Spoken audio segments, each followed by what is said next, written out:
that we adjourn the executive session where we were dealing with collective bargaining and return to regular meeting. Second? Seconds, okay. All in favor? Aye. Aye, great.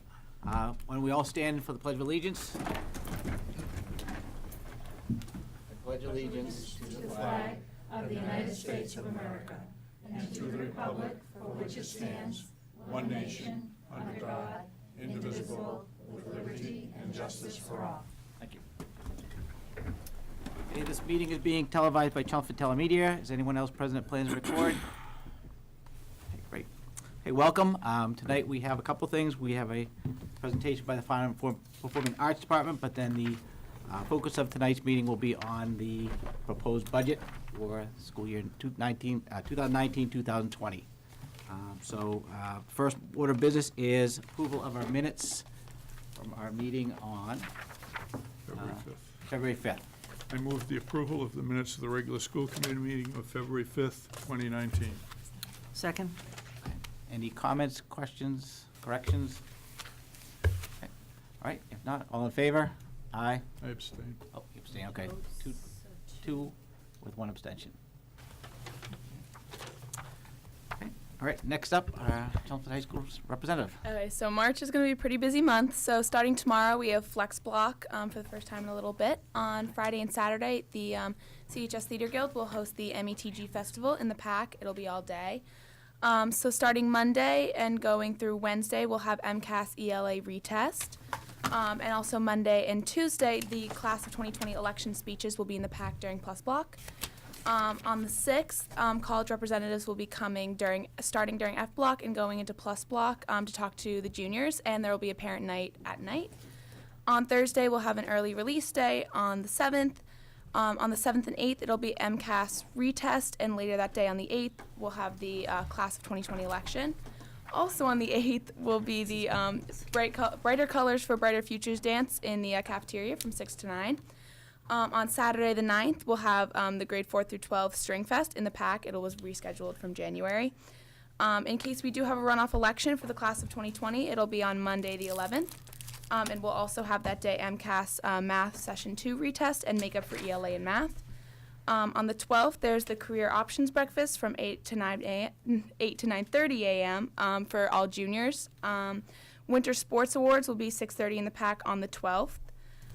Thursday the 14th will be grade 9 and 10 in the PAC at Plus for Cause Day kickoff. So Cause Day is when we're going to go on the announcements once every day and talk about a different disease and make more students more aware of it. So it'll start on the 14th and the 15th. So on the 15th, grades 11 and 12 will go into the PAC for Plus for their kickoff.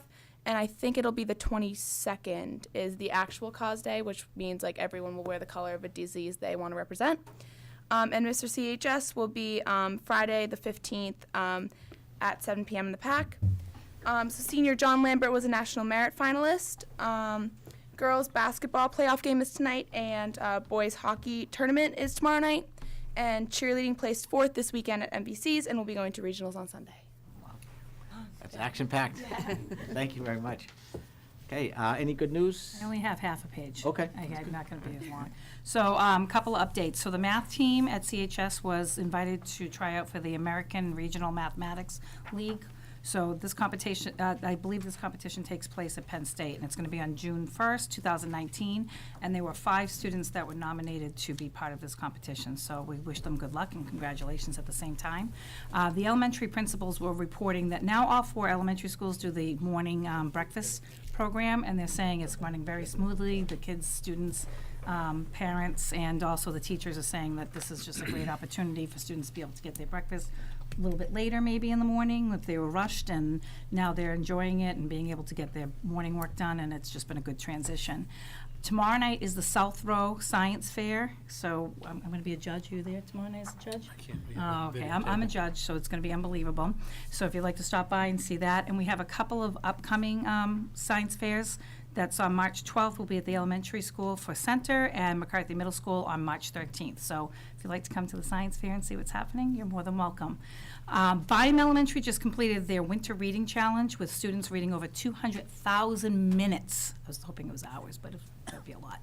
But 200,000 minutes of reading, so that's exciting. The kids are really enjoying their books. And I have a follow-up from Dr. Parks. His group was here for Parker Middle School. They were presenting last February 5th, and they wanted to let everybody know that their Parker Pride Week happened. It was jam-packed full of real fun stuff, and on Friday they ended up having a basketball game and a volleyball game for their final wrap-up day, and it was just a blast. The kids enjoyed it. And then they have the upcoming Parker's Got Talent, and that's going to be on March 8th, and that will be at the Mccarthy Middle School auditorium, and all are welcome. It starts at 6 p.m.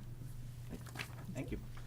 All right, if everybody doesn't mind, if you don't mind switching the public comment, have the Fine and Performing Arts come up and do the presentation first, and that way if anybody has comments about the budget, they can come up and speak about it before we do our budget overview. Everybody okay with that? Al? Sure. Donna? Yes. Good? Okay, great. Great. Christy, welcome up, and yeah, please take time and get set up. We're happy to have you here tonight and to hear about the Fine and Performing Arts program. I'm your human clicker again, because I have a new one, and it's wireless and doesn't have any batteries in it, so I'll be working on that this week. I'll point to you. All right, so thank you for having me. I'm Christina Whittlesey, and I'm the Fine and Performing Arts Coordinator, and I'm very pleased to share information about what's happening in our department. So we know that Chelmsford values the arts. Each year I hear from parents about how excited they are with their children's engagement in our art, music, and theater programs. Often parents tell me that they will never move out of Chelmsford because of the special opportunities that our arts department provides for their children. And the arts faculty are very proud of the quality of our pre-K to 12 programming. And today I'm pleased to share information about our arts programs in regard to two of our district's core goals. First, to support every student achieving academically, and second, to support social and emotional learning for all students. So the first part of the presentation briefly outlines some recent academic successes of our students. In Chelmsford, we are committed to providing multiple access points to learning, and the arts provide a unique platform for students to challenge themselves and excel. These slides present information about how CPS students are excelling in visual and performing arts, both in their classes and also on regional, state, and national platforms. Our K-12 visual art teachers not only provide standards-based, differentiated learning opportunities for their students in classes, but they also work with outside organizations to provide many avenues for students to exhibit their art. Right now, for example, 33 students have work displayed in Boston as part of the Massachusetts Art Educators Association Youth Art Month exhibit. And the public is also invited to visit our upcoming Youth Art Month K-12 art show, which we hold annually at the Chelmsford Public Library. And this year, the reception for that event is from 5 to 7 p.m. on March 7th. Our students are also engaged in exciting community partnerships, one of which you'll hear about later in this presentation. Our theater department consistently presents the highest quality productions, and I hope that you were able to catch their production of Fiddler on the Roof earlier this year. It was amazing. They're currently preparing to once again host the Mass Theater Guild's Drama Festival, where they've been designated state finalists over multiple years. And the festival, as was reported earlier, opens this weekend at the Carl J. Rondina Performing Arts Center, and all are welcome to attend. So the Patriots have their 6 Super Bowl rings, and CPS Music has 6 years of our Best Community for Music Education designation by NAM. So with respect, I know we're talking about budget after I get off, so I'm wondering if maybe we might have some room for rings. Just a suggestion. Just put it in your minds. All right. So the quality of the music programs in Chelmsford has always been strong, and it has only improved over the past several years. Because of the quality of the in-school music programs, our students have been empowered to accept additional challenges, including performing in award-winning ensembles such as the All-Town Wind Ensemble and festival bands, as well as outside performance ensembles. We also have an amazing a cappella program, and the students are once again competing to hopefully be finalists in this year's International Championship of High School A cappella. And by the way, we're hosting our Acapocalypse Music Festival on March 22nd and 23rd, and this event will feature many a cappella groups from the Boston area, including university ensembles that feature several of our CHS alumni, so that's a nice connection. You can probably tell that I can talk about the great things our students are doing all night, but I'll move on to the next segment of the presentation. This next part of the presentation describes how our arts programs and faculty support social emotional learning for all of our pre-K to 12 students. This is tied to our district goal regarding supporting a positive pro-social learning environment. So, social and emotional learning, or SEL, is the process through which children and adults acquire and effectively apply the knowledge, attitudes, and skills necessary to understand and manage emotions, set and achieve positive goals, feel and show empathy for others, establish and maintain positive relationships, and make responsible decisions. Social and emotional learning enhances students' capacity to integrate skills, attitudes, and behaviors to deal effectively and ethically with daily tasks and challenges. This year, pre-K to 12 arts teachers are exploring pathways to supporting SEL through a variety of texts that we're discussing during our professional development time. The following slides break down how our arts programs address social, emotional, health, and development for our students, formatted by the 5 SEL competencies. And I'll also have some teachers and students up. Okay. Our arts programs promote self-management. Goals are tied to each rehearsal and performance. Performance skills require the ability to control one's emotions when performing or presenting. And when students feel frustrated that they cannot play or create something, teachers support students to break the challenge down, work step by step, ask for help, set new goals, and teach the mental strategies necessary to work through a challenge. Our arts programs encourage students to develop self-awareness. Students learn to self-assess their playing and art making, to recognize areas that need improvement and areas of strength. Students direct group work, acting as leaders and contributing to their strengths to help less experienced students. Students learn to recognize and express certain emotions depending on the style, character, or content of the music they're playing or the art they're creating. CPS arts programs foster responsible decision-making. Student section leaders guide rehearsal workflow and lead by example. Students are taught to be responsible for their own growth through the decisions that they make. Students learn to use materials safely and responsibly, and students gain understanding of how imagery may have powerful meanings of which they should be aware. Participation in our arts programs fosters relationship skills. Students gain a sense of support and teamwork. Educators foster positive ensemble climates and the sense of everyone working for the good of the group. And students learn to support each other's efforts as they perform for one another and share their work. And finally, participating in the arts promotes students' social awareness. So students experience other cultures through visual art, music, and theater. They celebrate each other's successes and demonstrate empathy when mistakes are made. And they have opportunities to watch and learn from a variety of ensembles and productions within and beyond our community. So now I would love to invite South Row music teacher Amanda Cooper up to speak with you about specific ways that she incorporates supporting SEL competencies within her K-4 music and choral classrooms. Good evening. To keep myself short, I brought my timer from my own classroom. It is in the presentation, so you'll see it in just a moment. So what I'd like to do is just take those 5 categories of SEL and just show real briefly some of the ways that I touch upon them in my classroom. So for self-awareness, all the elementary schools I know have been working really hard through PBIS to make a passport or a set of expectations for every physical place that a student will be in their building. So the classrooms all have a regular set of expectations. I took that and I added one little aspect per category for the music room because it's really important for their self-awareness to have explicit instructions and expectations so they know what is expected of them. If they are not ready to learn, they can head over to my power station. This is a place where we use the zones of regulation at South Row so they can regulate their emotions. I have various tools over there, from sensory bottles that I made to timers and zone strategy books, Peaceful Piggy meditation books, and they know to go over if they need it and then come back when they're ready to learn.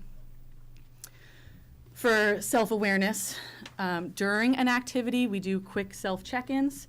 We use thumbs up, thumbs to the middle, thumbs down. They put it on their own chest. It's between me and them. The students understand that they're not looking around at everybody else's thumb to see how they're doing. And it's a nice check to see, do I agree with how they're doing? Are they understanding what we're doing? Do they think that they are totally lost when really I think that they're doing fine? So it's a good self-check. And then at the end of the class, I just added this year, and it's a really big hit. At the end of class, I will tell them one of the activities or skills that we did. I would like them to focus and find out, how did they think that they did today? So if they think that they were proficient at it, they feel pretty good, they're going to high-five the 3 on the way out. If they think that they know it well enough that they could teach someone who is absent, they're going to high-five 4. If they think that they're getting there, they just need a little bit more practice, it would be a 2. And if they think that they don't have it yet and they need more help from me personally, they're going to tap the 1. They really enjoy high-fiving on the way up. Even though it says self-awareness, it's supposed to say self-management. So I've decided a long time ago that I should have an agenda to keep myself on task, but the kids really need to see the order of what we're doing. And then I decided to add some little visuals, little magnets, so they know not only the name of the activity, but what it actually is. So they know that, you know, if singing is just not their favorite part of music, they can look to see, oh, good, we're dancing next, or oh, good, we're playing recorder soon.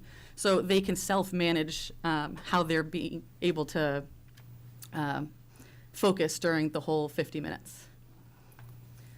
This is my timer that I have with me. I really like to use them so the students are self-aware and can manage themselves.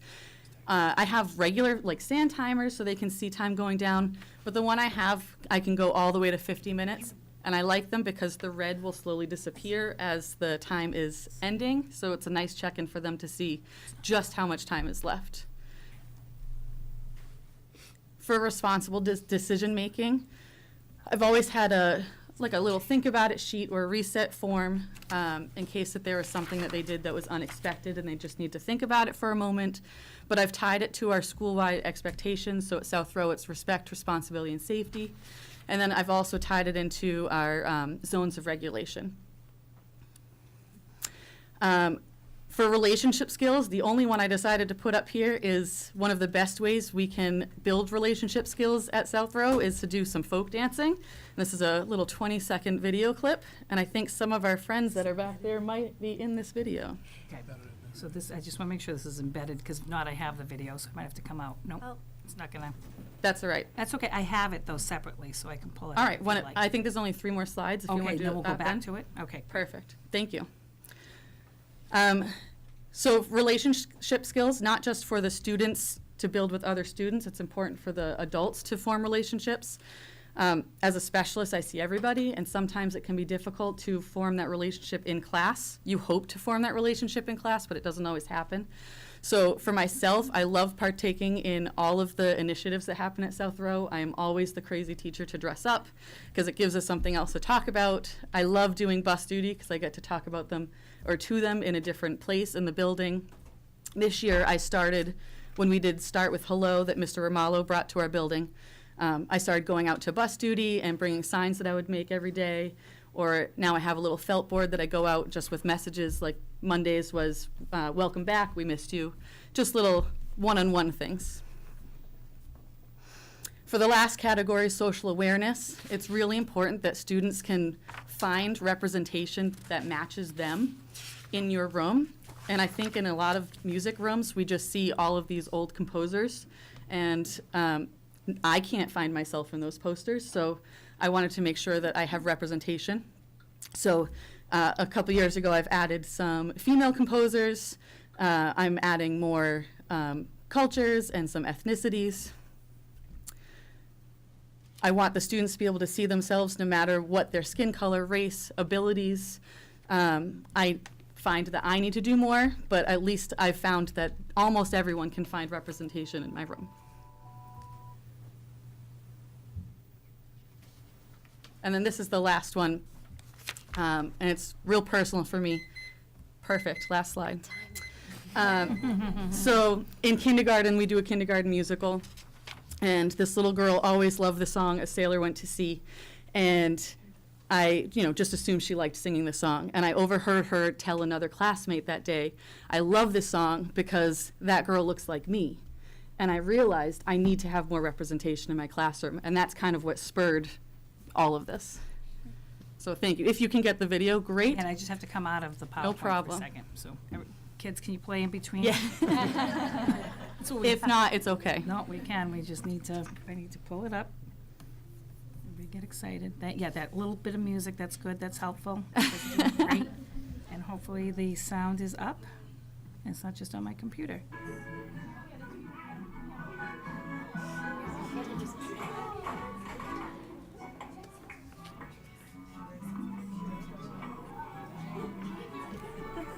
It's a perfect way to form relationships with one another.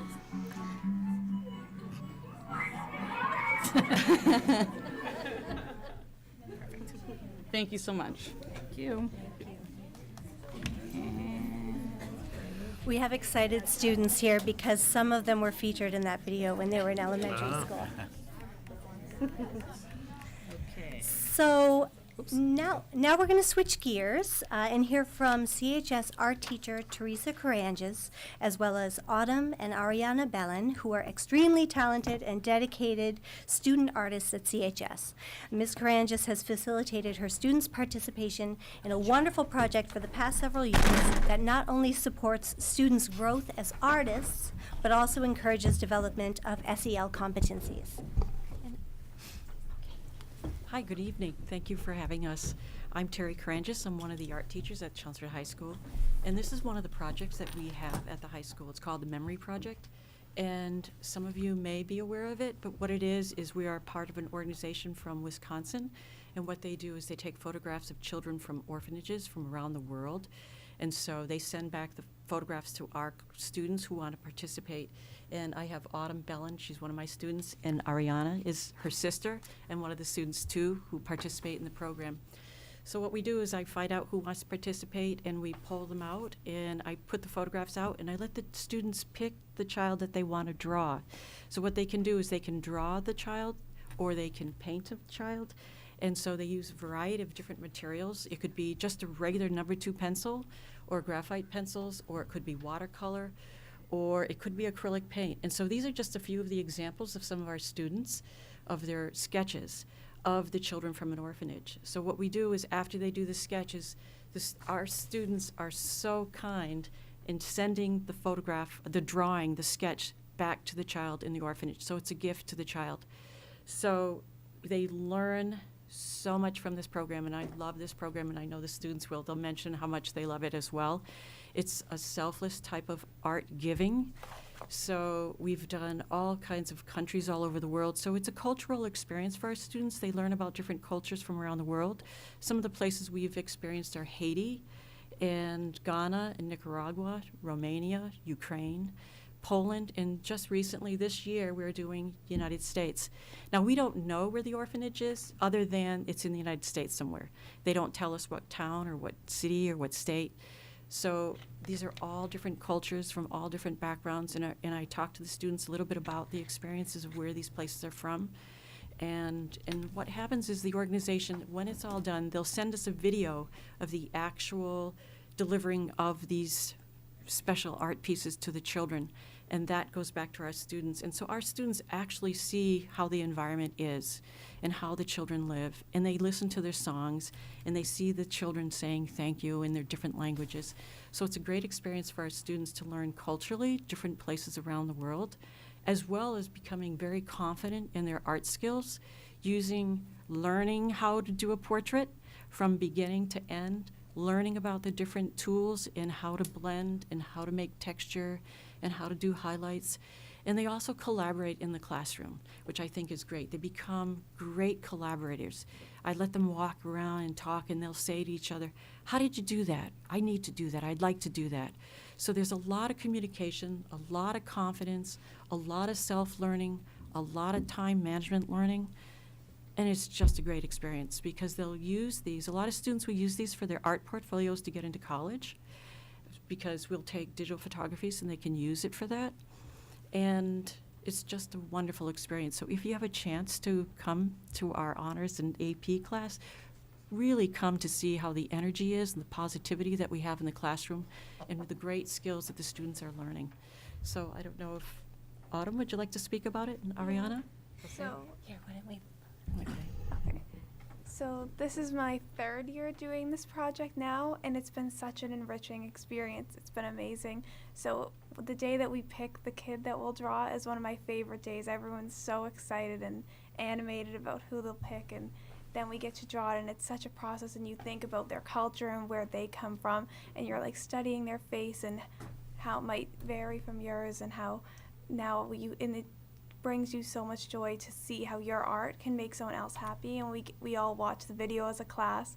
We come back, and it's so nice to watch and see their reaction. It's just an amazing experience. It is, it is. Anna?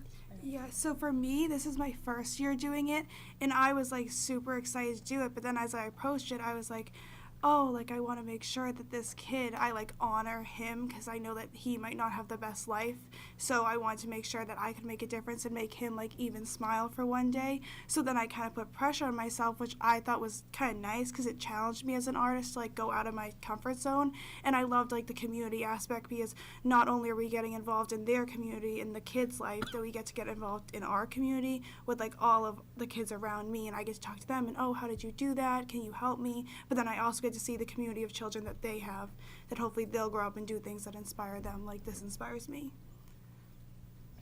So thank you very much. It's a great program, and if you do have time, come and see us. It's a wonderful class, and the kids are great.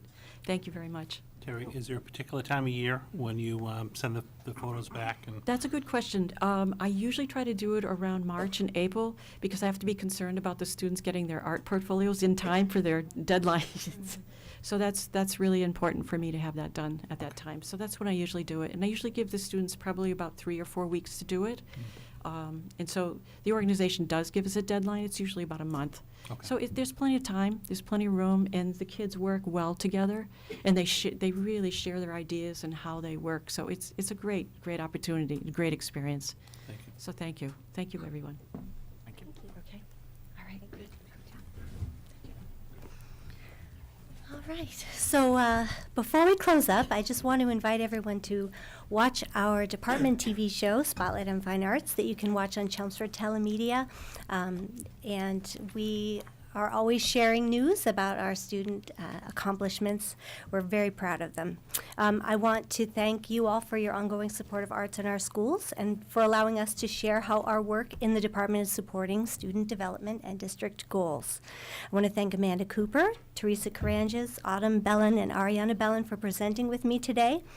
And finally, to wrap up, the Mccarthy Lobby Ensemble features students in grades 5 through 8 in every performing ensemble in the school, chorus, orchestra, and band. And every Friday morning, they get the school started as students walk off the buses and into the lobby by performing inspiring music for them. And today we have some members of the Mccarthy Lobby Ensemble here under the direction of Allison Lacasse, and they're going to inspire you for your work that you'll be doing later on with the budget. So thank you so much, and they'll play us out. Dennis? Oh, sorry, we're gonna I'm sorry. ask a question Excuse me. before? No, I actually just wanted to make a comment. Yes. So thank you. I'm so excited to hear that.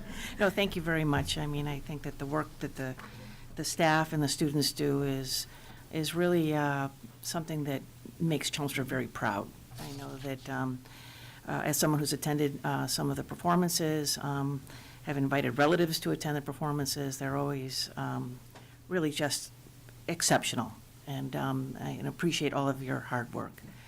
I also wanted to mention that I know that behind all of this hard work, in addition to what you and your staff do, is a lot of commitment from the parents. Absolutely. And I don't want to, I would be negligent if I didn't recognize how much effort that time parents have to put in, not only in terms of encouraging their kids to practice, but helping them out at districts and all the other things that they have to do. And I'd also like to recognize the Chelmsford Friends of Music, because they also do a lot to support the music programs here in Chelmsford, so. And I know we have some very enthusiastic parents and Chelmsford Friends of Music parents who are here tonight. And yes, thank you so much. I always thank the parents at our concerts, and we could not do what we do without the support from the community and from our parents. Absolutely. Thank you. Thank you. All right, anything else? I guess strike up the band. You've been waiting to say that. All right. Do you want us to come right up here, or do you want us to stay where we are? Totally up to you, what's Totally up to easier. you. Yeah. We can. Come on up and come on closer. Come on in.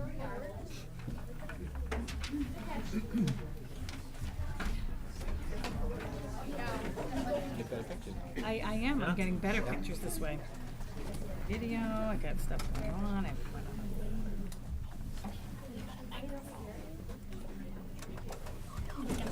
I'll make 2 rows.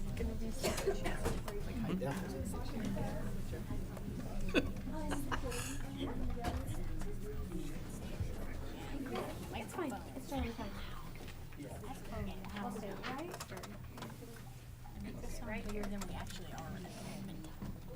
Yeah. So everyone, let's just play a B flat, 'cause it's been a while since we've played. All right. So just about 7 seconds. Go for it. All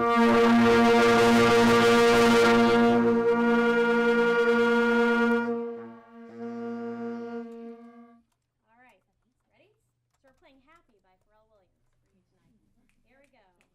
1, 2, 1, 2, ready,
Thank you. Happy to take the lobby band on the road. We usually have a little corner in the lobby.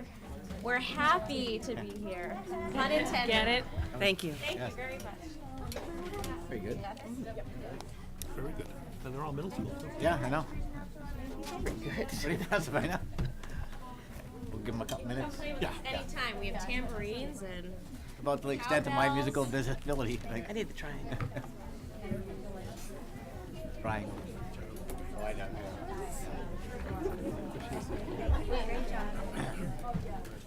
I'm not, no, I would not do that to you right here.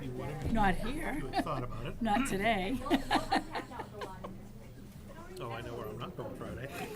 Oh, what do you mean? It doesn't have to be Friday. We know how to clear out a room down. I know. Nobody wants to see us. They can't see the kids. They've been doing this for 11 years now. I remember when they first started. So much fun. Those art drawings are beautiful, too. What's that? The art drawings are beautiful. Yeah, yeah. I've seen that probably. a pretty neat project. You know.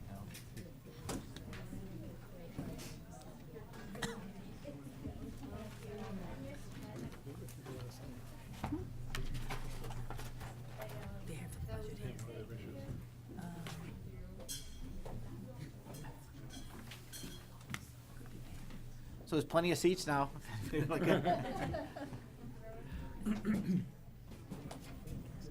think so? Yeah, yeah. Well,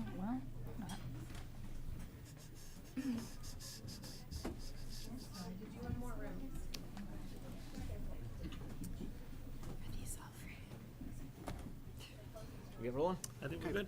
All right, so now we will return to our public input part of our meeting. As mentioned earlier, tonight we're going to focus on the proposed 2019-20 school department budget. So if anyone would like to speak to the committee about anything related to the proposed budget, please come forward, state your name and address for the recording secretary. I believe there's also a sign-in sheet. Just want to also remind people that we'll have a second opportunity for public input at the end. So if you are here and something comes up during the overview of the budget and you have questions, you'll have a chance at the end of the meeting as well. So would anybody like to speak at this time? Come on up.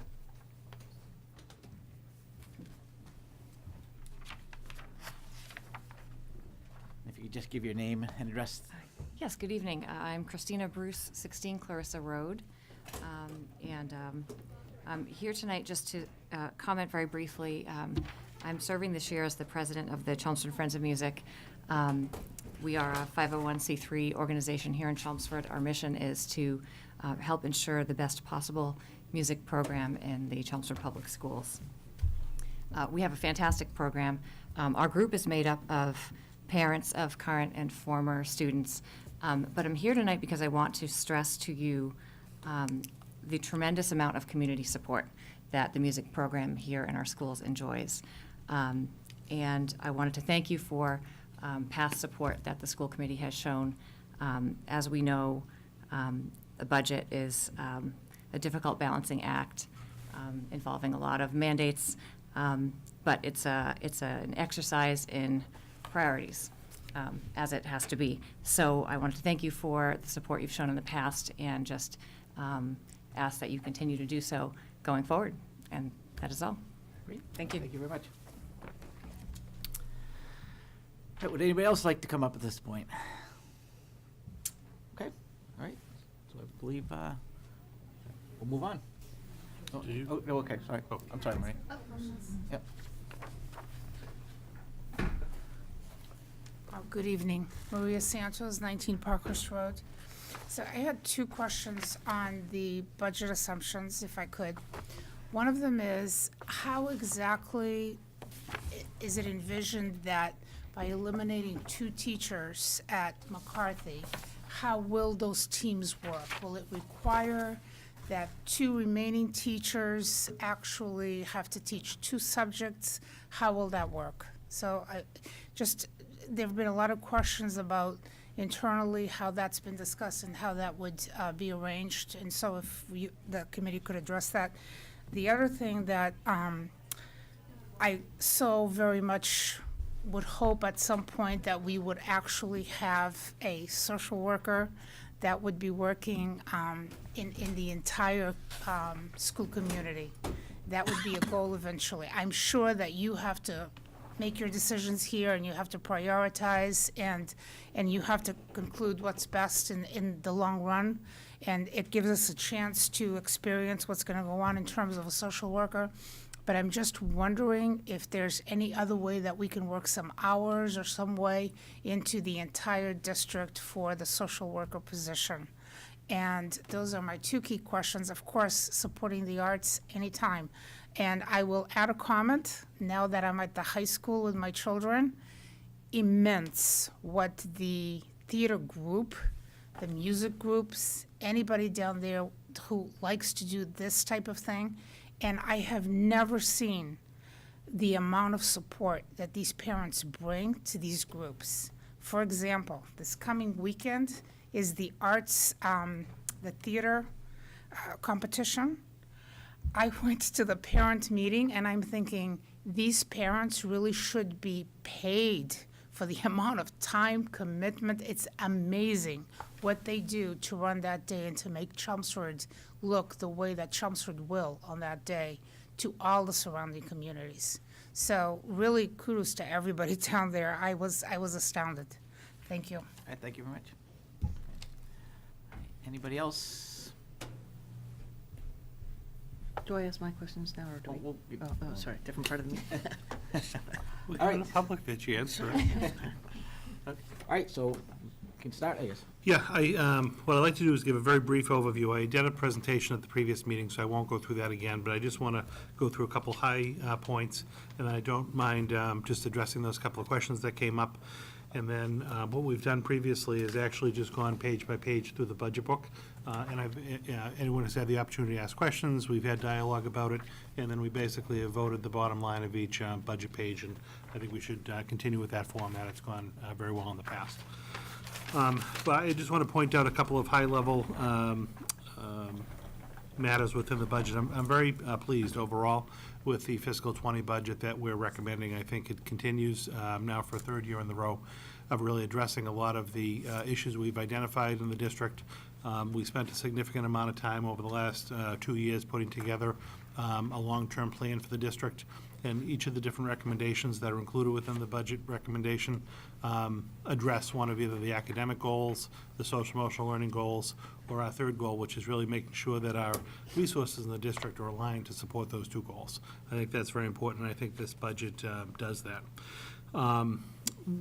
Taking into consideration, obviously, all of our level service costs are covered within this budget, and we're actually, again, for the third year in a row, looking to restore some of the positions and services that have previously been cut due to more difficult budget years. We're in very good financial shape. And a couple that I just want to point out, and obviously we'll go through it as we go, but we are seeing an uptick in the number of students who are being referred early on. Our CHIPS program, our Chelmsford Integrated Preschool, is having a lot of referrals for services, our 2, 3-year-olds, 4-year-olds coming up into preschool. So this budget does add an additional classroom at the CHIPS program over at the Westland School next year, staffed with a teacher and paraprofessional support, again, because of that need.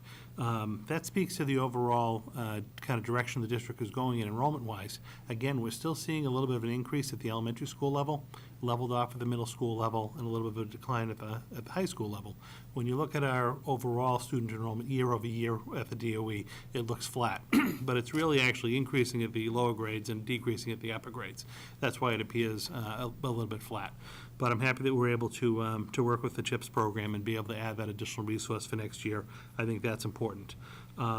To Maria's point earlier, when we were talking about social workers in the district, this is something that we've actually talked about for the last couple of years. And we're certainly seeing new students to the district, existing students in the district, having a lot of needs that are need to be supported, not only within the school day, but also after school hours, within the community, resource-wise, maybe counseling services, things along those lines. And we don't presently have a structure that supports the work of social workers. So we have phenomenal school psychologists in our buildings. And they not only do testing, but they also provide direct services to students. And you don't always see that in districts. Our psychologists are phenomenal. We have school counselors in each of our schools. We just didn't have a model that actually supported social workers, but I do think it's timely for us to be able to do that and to have some professionals on staff who maybe have some better resources within the community to be able to refer some of our students to services that they may need outside of the traditional school day. So we do have a recommendation within the budget to add a social worker this year, particularly at Parker Middle School. Again, we talked a little bit about our middle school counseling ratios, and we have 3 counselors supporting students at Mccarthy Middle School and only 2 at Parker Middle School.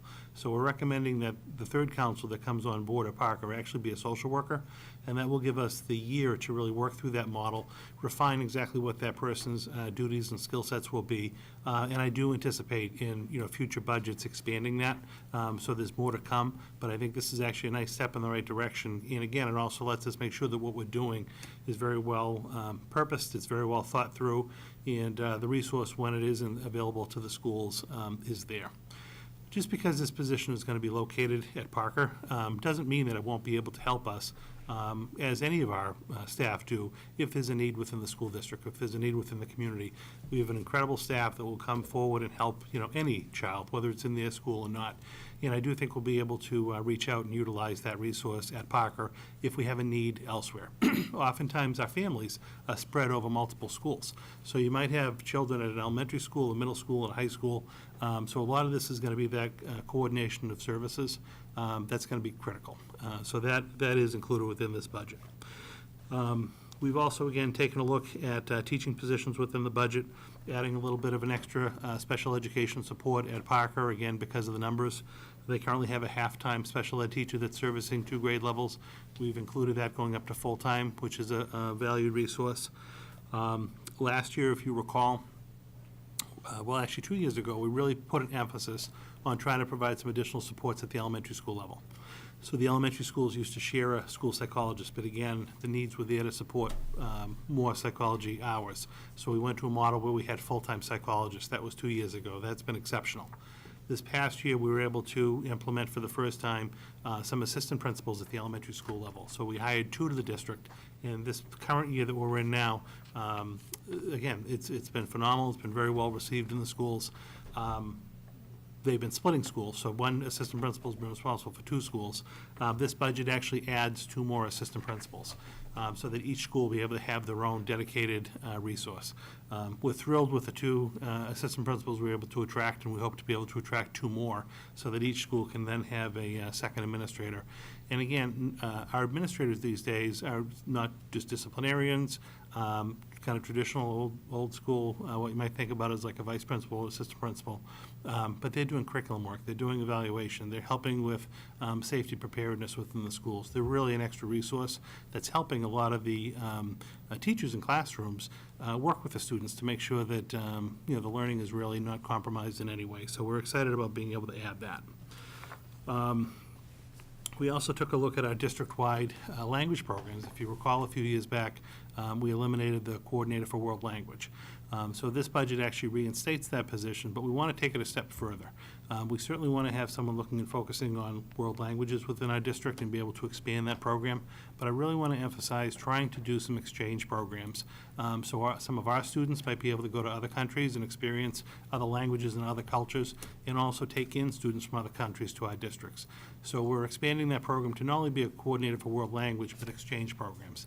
And a significant emphasis on their job is going to be to develop those, so that we can actually entertain that within Chelmsford, which I think is going to be very well accepted. The budget also includes an additional special education chair. One of the concerns we hear often from parents and even staff within the schools is the chairs that we have are again, phenomenal individuals.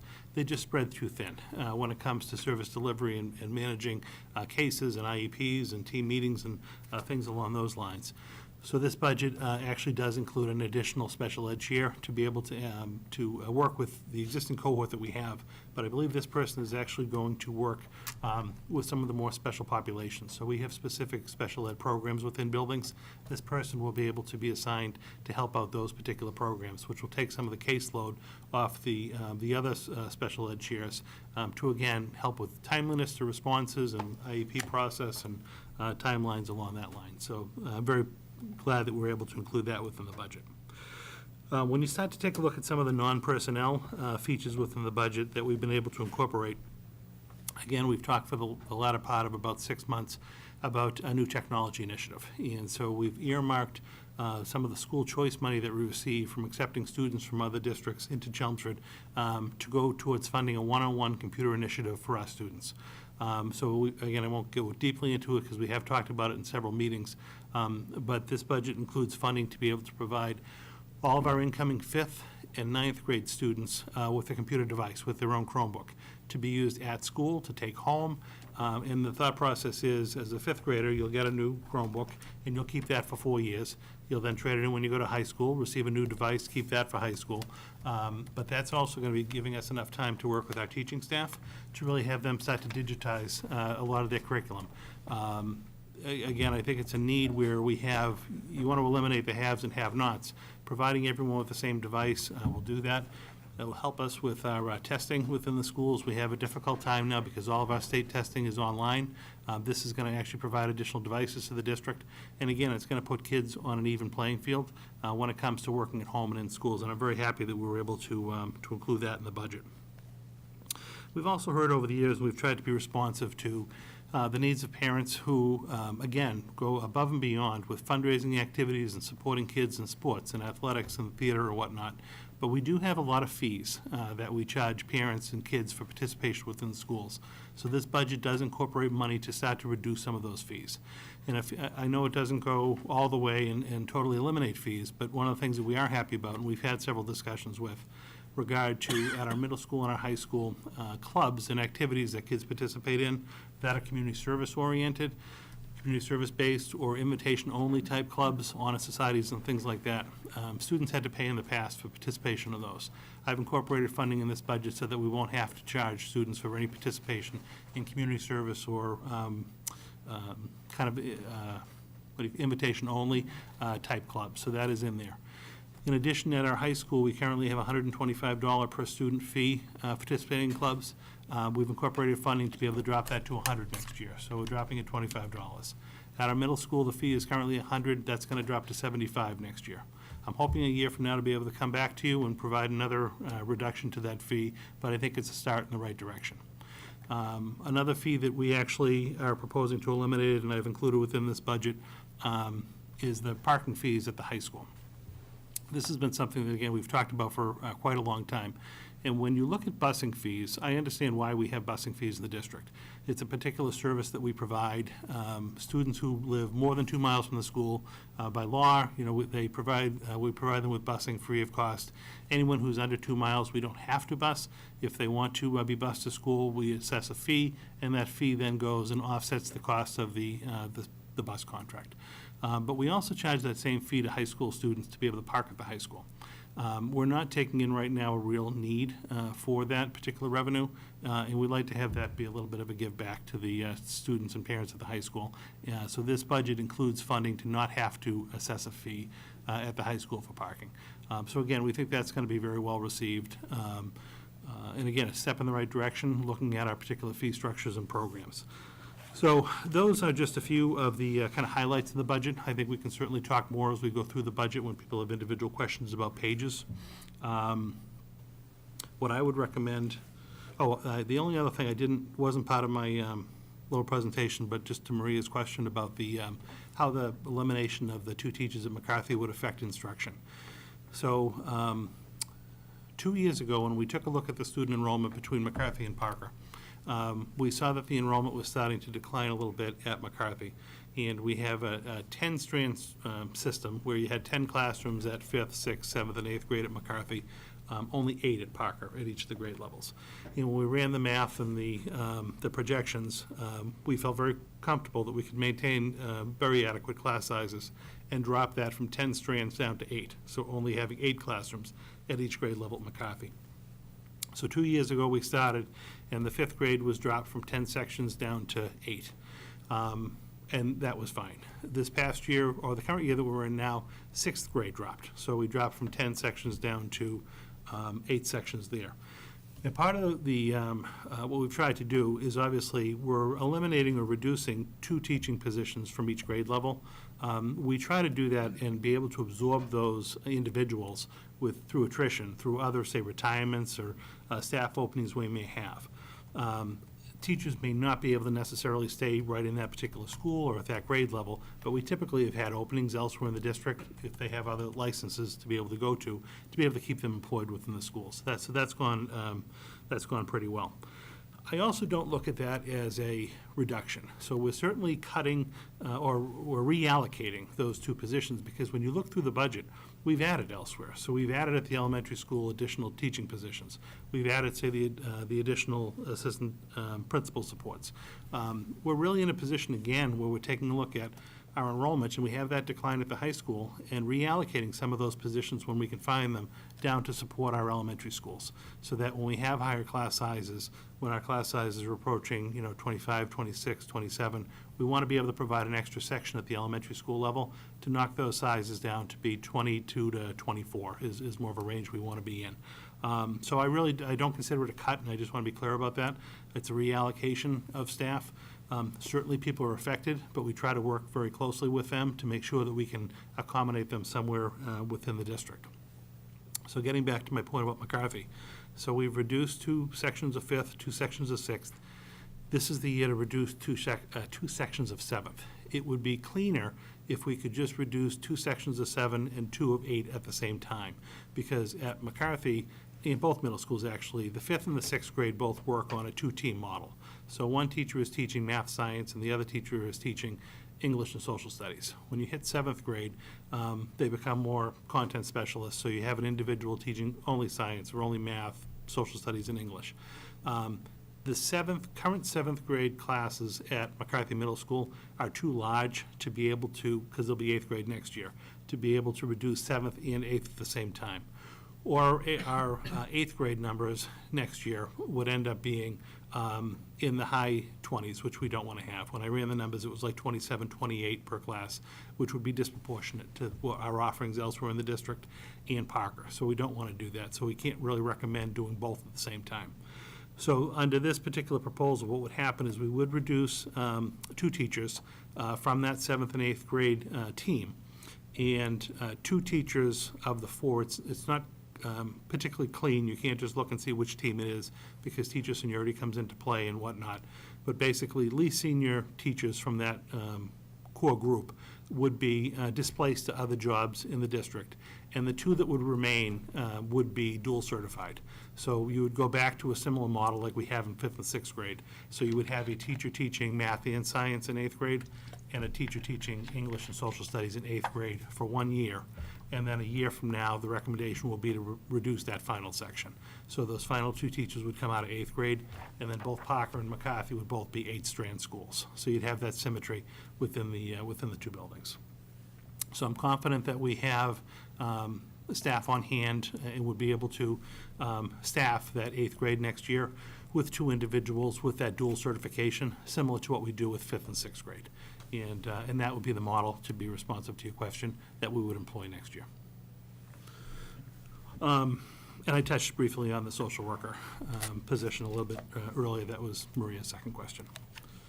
So what I would recommend is if committee members had general questions or any kind of comments, we certainly could open it up to that.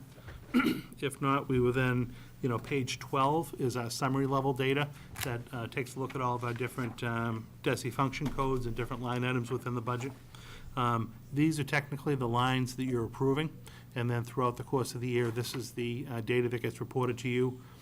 These are the line items that I have to work within, Joanna has to work within, and if we need to move money from one account to another account, we come to you for that transfer. So these are kind of the macro level accounts that you're approving. And we would end up starting on page 13 and going page by page through. Again, asking questions, talking about them, and basically approving the bottom line of each page and moving on. All right, anybody have any general questions before we start? No, just one comment with regards to the social worker. I think one of the other things that we had identified was that with the addition of Lorraine Wilson, who's the coordinator for social emotional learning and counseling services, that we really needed to get a better sense of what it is that we have and what it is that we need before we just, as you said, kind of add things without figuring out how it is that they can best fit in to what it is that already exists. So I'm looking forward to hearing from Lorraine at some point later on in the spring, as we go forward and plan for, what comes next in terms of the social emotional learning and counseling services. Yeah, and just to let you know, Lorraine has begun that work. When we, and again, Lorraine has the experience in previous districts of having a social worker model. Again, we just didn't have that model in Chelmsford, so she's taking the time to meet with staff in the schools, talk about the current roles all of our staff play, whether it's the psychologists or school counselors, whatnot, within the buildings. Even potentially some overlap with the assistant principals at this point and what type of services they deliver. But, no, she'll be working on the crafting of the job description for the social worker at Parker. That'll be coming forward. You'll need to approve that. And then, yes, certainly this spring, she can come and give a report on her findings and recommendations as we look to approve that program and implement it next year. And I think if town meeting approves the community resource person, Yeah, that'll be a nice resource. I think that we have to make sure that we're collaborating with them, Mhm. so that way, we're not duplicating our efforts. I and we're agree. getting the most out of both positions. Right. Al, anything before you get going? Okay. I just wanted to mention and comment about the fee reduction. I know we've discussed it, and I'm glad to see that that's happening, because people do see when we're adding things to the budget, but we're also trying to consider the parents and the monies that they have to put out besides typical daily things, but your bus fees, your activity fees, your athletic fees. So it's nice that we can start to look at that a little bit more and ease that burden a little bit. So appreciate that's in there. Yeah, no, you're welcome. And again, not to belabor it, but I do think we tried to balance adding some additional services and positions and also looking at some of the fee reductions that we've talked about previously. All right. Start. Very exciting. Why don't we start on page 13? And that's the 1100 series, which is the school committee accounts. No significant changes. The bottom line budget of this page is $29,900. Any questions? So the only thing I think that, one of the things that kind of jumped out at me throughout the budget was these line items for other expenses and supplies. And in particular with the school committee, I'd really like to see that delineated a little bit more. Like, for example, the cost of our conference and the policy for MASC, the fees that we'll incur as a result of having them be the host for our policies and things like that. So people can see, where the money is going. A little bit more specifically, as I said, with regards to school committee, but also some of the other pages throughout the book, because I think the taxpayers want to see how their money is being spent. And I know we may not be able to break it down to the dollar or to the penny, but I think that the more information that we can offer, I think the more reassured the community is going to be about how their taxes are being spent to support the schools. Yeah, the other thing I would say that I don't disagree with you. These are, again, kind of your macro level accounts. So when you receive the monthly budget reports, which we certainly can put online too. I know, like, you receive them through the Dropbox. Right. They're public, so they could be posted online. Those have like a more delineated account structure. Yep. But again, it's, instead of, say, one page, it's like 20 pages. Right. And it breaks it all out. I don't have a problem with anything you're saying, but I'm just saying for like our budget, we're basically approving the macro level.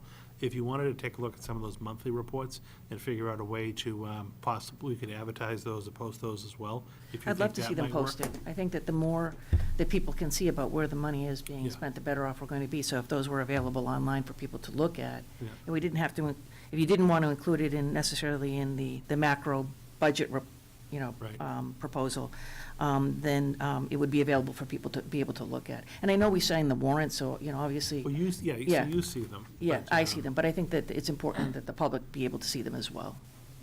Do we put do you mind if I ask? Do we put them online? Quarterly report is in Oh, yeah, the quarterly report is. is in the school committee packet. So right now, we're on a quarterly posting with the community. Right. And then a monthly with the school committee. All right. So, so I forgot about that. So when Joanna produces a quarterly report for you, that does actually have like the 20-page itemized line Right. item detail, and that is posted online as part of the school committee packet. Can we separate that out? Yeah, I wonder if instead of even doing the quarterly report, if just the monthly reports that we put on for the, to the school committee packet, we could probably on a link off your webpage, just list just attach those as pages. We produce it to you anyway, it's just a matter of Right. posting it online. Yeah, I want other people to be able to see it. Yeah, I mean, that's not an issue. Okay. Thank you. Anything else on this page? Do we don't need Yeah, to vote so on each individual page? Each page, Yeah, okay. Yeah. I move that we approve the school committee budget of $29,900. Any seconds? Oh, second. Okay, any discussion? We have to do roll call. Okay, roll call. All right. Aye. Aye. 3-0. One down, about 25 to go. Second page of the evening is the 1200 series, which is the superintendent's line item. This, you do have an increase on this page. Do you want me to just kind of draw out the bigger ones as we're talking? absolutely. So you do have a placeholder on this particular page, and that's why the number has jumped significantly. There's a $60,000 contracted services line item.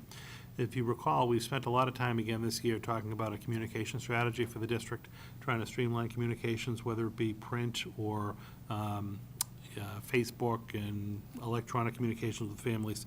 So we've put an amount in here to be able to start to work with an individual or a firm or whatnot to actually take a look at our existing communication system and platform and be able to do some revisions for next year. This is probably something that we'll actually get a little bit of a head start on this spring. We won't necessarily have to wait until July 1st. But we wanted to get that in the budget. Again, that will be one of our priorities to finish this fiscal year, but also it'll be a goal for next year to really enhance and streamline communications. So we did include that budget in my account. I'm going to be responsible for a lot of the work in doing that. It just seemed to make sense to put it there. So that would be all the, looking at the website. and Yeah, how looking at the functionality website, looking and- at, website postings, Twitter, Facebook, email, kind of our imaging, all of that information. Okay. And this goes along with our goal around improving communication. Yeah, correct. Okay. Streamlining and just improving in general. Okay, any questions on this page, comments? Just one on buyback. Jay, can you just explain what that is? Which one? Under superintendent performance bonus and buyback. Sure. So the first line item on the page is my salary, and then the second line item is at the end of the year when you do my evaluation, if I'm proficient or exemplary, then I earn a bonus by contract, and the buyback is within my contract in several contracts. There's an amount I can buy back vacation time each year if I don't use it. So if I receive X number of days per year, if I buy back 2 or 4 or 10, that's the dollar amount. It ties out basically to my contract. Okay, anything else, Al? I move we approve the line item for the superintendent, dollar figure of $378,903. Second. Okay, any other questions? Okay, Al? Aye. Donna? Aye. Aye. Page 15 is the 1220 Assistant Superintendent account. No significant changes on this account, on this line. Any questions here? I move we approve the line item for the assistant superintendent at $234,784. Second. Okay, any other questions? Al? Aye. Donna? Aye. Aye. Thank you. Page 16 is 1230. These are some district-wide accounts. These are all non-salary accounts. They're more expense accounts. Just 2 increases in this particular page.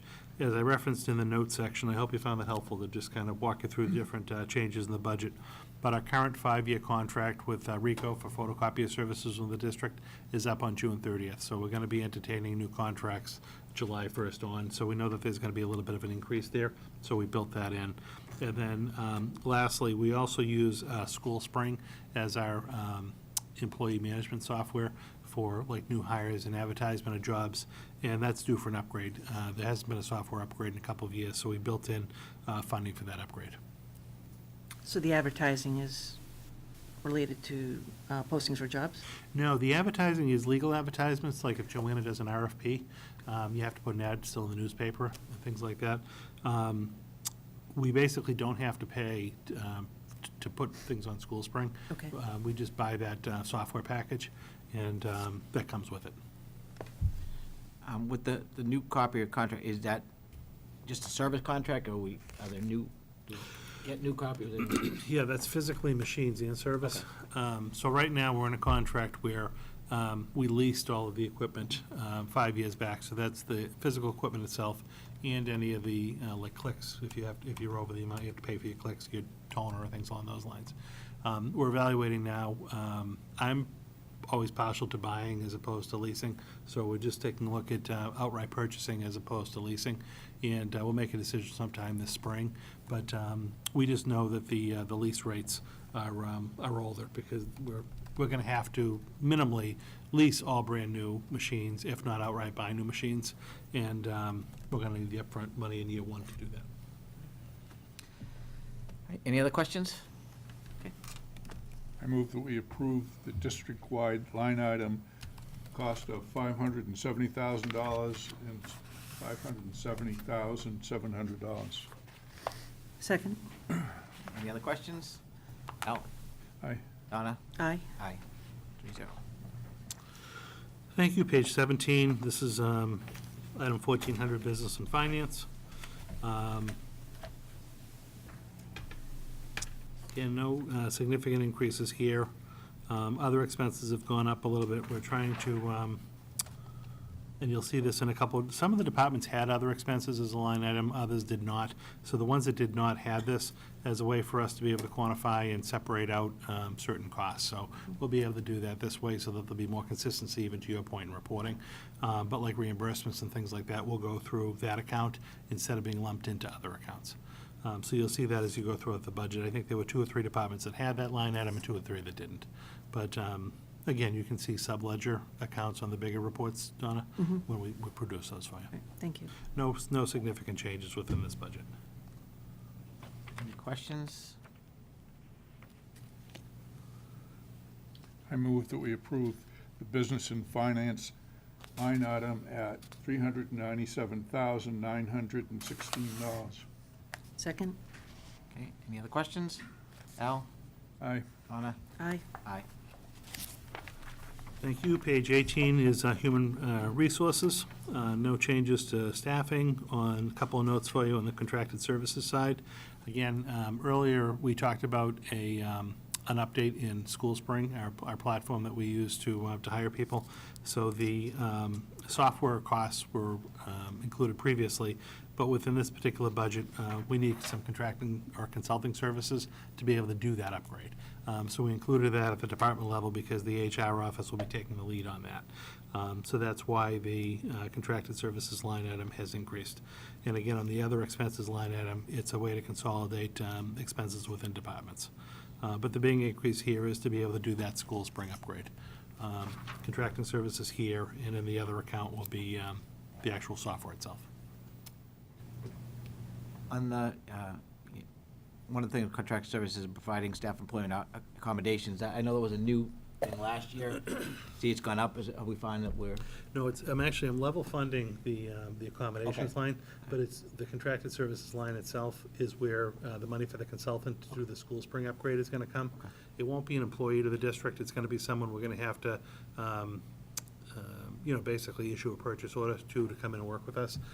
So that differential, that additional $20,000 is for that consultant. Okay.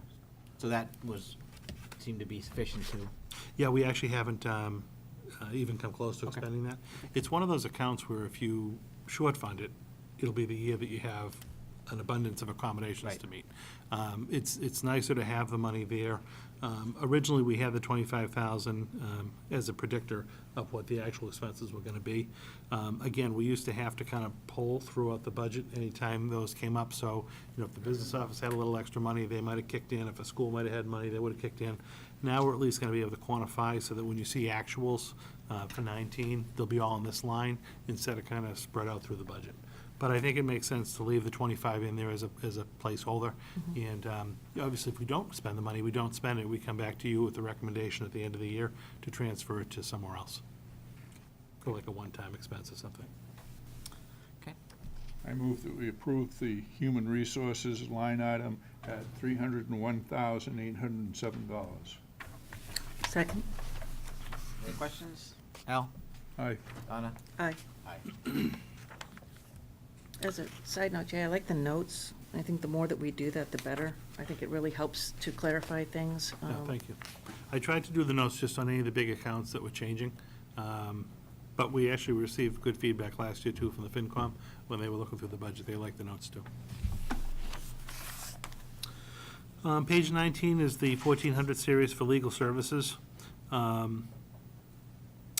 You'll see actually the trend. We didn't go up that significantly, but this is a contract negotiation year for us. Our general services line item has actually been trending obviously significantly higher than the 70. We only went up to 75. Special education had been a little bit of a buffer for us when our general counsel expenses went over previously. But we want to, Amy is indicating that she'd like that line item to go up about $10,000 for next year. So you do see that increase. But I'm only recommending going up 5 in general counsel, again, because it's a collective bargaining year. In the end, I think, just historically, given our trend, that might be a low number, but we'll make it work somewhere within the budget. Any questions on this one? I move that we approve the legal services and settlements line item at $140,000. I'm sorry, second. I was distracted. What's that? I think you're forward. Yeah, I know. It's National Grid for the 890th time. Okay, we have a motion and a second. Any further discussion? Hey, Al? Hi. Donna? Aye. Aye. 3-0. Thank you. Page 20 is district-wide technology. The only significant increase you'll see on this particular page is, again, in anticipation of the 101 initiative. The 101 technology initiative is actually funded a little bit later in the budget, and you'll see an offset to the school choice fund. On this particular page, we are including the cost of 3 new part-time computer technicians to be able to work in the tech group to support the 101 rollout at Parker, Mccarthy, and the high school. Again, we're going to be adding a significant number of devices, probably close to 900 devices in the district, and we really want to make sure that this initiative goes off well. In a previous district, we were actually very fortunate to be able to hire some part-time technicians just because of our proximity to local colleges. Oftentimes, you'll see students from, say, UMass Lowell in a tech field or even a grad student, who has time during the day, and we were very fortunate to be able to attract some just as part-time help. You don't have to pay benefits; it's just a strict hourly wage type situation. But we did include enough funding for 3 part-time technicians to be able to help us at those 3 schools with that computer rollout. So that is included within the tech staff, and that's why that number jumped up a little bit. Other than that, there were really minor increases just based on year-over-year increases to service contracts. Now, the other expenses, any? Same thing, just to be able to kind of quantify those. This is one of the accounts that didn't have one. Okay. The department, so now we'll all have one, and we can break down those expenses better for you. Can you just address contracted services and what that would include? In this particular line? Yes, please. Yeah, basically, the line item itself is just level funded. The technology department has a number of different vendors that they contract with to provide different services. So it might be a vendor that comes in to help out with, say, one of the firewalls. It may be a vendor that comes in to help out with like a switching out of a, like they have different like server blades and things like that. It will be some kind of a company that they're contracting with to provide a service to our existing equipment. Thank you. Okay. I move that we approve the district-wide miscellaneous line item at the cost of $1,261,747. Second? Any other questions? Al? Aye. Donna? Aye. Aye. Thank you. Page 21, Series 2100, the curriculum directors. Again, the only real significant increase here is we did add a funding to reinstate the curriculum coordinator for world languages, but also including development of exchange programs in that job description. That's why your FTE jumped by 1. Other than that, everything is pretty similar year over year. Donna, question? Yeah, curriculum stipends. With the curriculum coordinators, is there, and the addition of this new one, do we still require curriculum stipends? Yeah, the curriculum stipends, let me look at the breakdown. Oh, yeah, you can talk if you want to. It's page 50, Jim. Yeah, so as he's looking for it, built into their contract is, no, you're shaking your head at me. It's the stipends for the, Oh, yeah. for their degrees. So on this one, on page 50, so there's a stipend at the high school for the individual that helps with the course scheduling. And then there was a stipend in there for, because we didn't have a department coordinator for world languages at 4,000. That was in there. What we're thinking about doing, because we're not doing a dedicated director for ELL programming, but again, our Kelly Rogers works with that, Untitled one or the other one. We may shift that $4,000 stipend to be someone dedicated to work with the ELL program for next year with Kelly. But everything was dependent on the world language coordinator going through first. But that $4,000 would be in play. Okay, so it may be then, we could reallocate it to our ELL. Yeah, so if we get the funding for the world language coordinator to go through, we wouldn't need that 4,000 for Okay. world languages. We'd probably then come back and recommend that it get shifted to ELL. Okay. And again, Kelly would still be the lead, but that person could help with the ELL program. Okay. And then the additional 5,000 would be for, you said course, No, there's no additional Sorry. 5,000, there always was 5,000 for the Okay. course scheduler at the high school. the course schedule, that's what I was, well, I'm not exactly clear what their role would be, for example, in relationship to a guidance counselor per se. Is this the person that actually inputs the information? Yeah, it's Okay. not like All role. right. Okay. So there's an actual, like, teacher and staff at the high school who paid a stipend to do the course scheduling at the high school. Okay. Our guidance counselors, once the schedule is built, they obviously populate it with the students. Right. But behind the scenes, the computer work, say that like the people at the high school would do, we don't have that layer here. Okay. So that's done by teaching staff. Okay. After hours, outside of the regular school day. Thank you. And the equipment line item, 5,000, what kind of equipment? We. Remember what the equipment increase was? 5,000. You just have a little bit of equipment you buy. Oh, yeah, right, sometimes we have to buy, like, little pieces of equipment, even if, like, for the science department, or a little, it's just a little buffer for anything that breaks in between. Just give Joanna a second. Just Yeah, to okay, brief that's fine.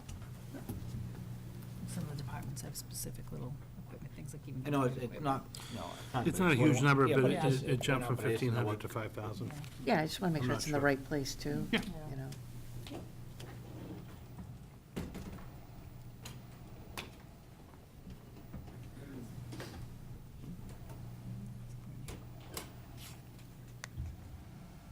There must have been something. Maybe one of the department coordinators by the. Because you also have an item here for supplies, so. No, we unless- just, equipment separate from supplies. Yeah, that stayed the same year over year, 1,500. Yeah, but That I didn't meant you change. have equipment and supplies. Yeah, but supplies are more for, like, when I'm purchasing supplies, it's more for, like, professional development pieces or things that they might need in their office on top of their supply lines, because their supply lines go directly to their actual content. So for the teachers, so like, the teachers need this, math teachers need that, so we have to have a little line item for any PD sessions that might be happening, or even bringing in providers. If you want, Something was added. yeah, I'd be happy to get back to you on this one. I Mhm. do know that what probably ended up happening here was one of the department coordinators probably asked for equipment, and it got Uh-huh. lumped into this She particular said it's account. She said it's PE. That's what I was thinking, is when somebody needed something. Yeah, it's got to be a purchase of some particular Yeah. item that one of the We department moved it. coordinators asked for. Right. Do you want to hold on this page and we can come back Yeah, to it? absolutely, yeah. That's Because I also want to understand how that would be different than rolling into the supplies that would need by the physical education department. Do you see what I'm saying? I know we have another page that is dedicated to that, so what would the difference be? Yeah, we It can was hold on because- page 21. Yep, I think it's because it wasn't school-specific, and in the PE department, everything was by school, and this is, Katie wanted some stuff that was. And you know what it could be is also for the lines, the zip lines, they have to bring in someone to bring in certain equipment to Right. fix those lines. So rather than splitting the cost 7 ways to the different schools. It was just easier to manage it since there was a small dollar amount at Linda's level, rather than sprinkle this into the different 7 schools. That was your question. Yeah, I mean, you still looking, so we'll come back to it. Skip page 21 if you want, we'll come back to it.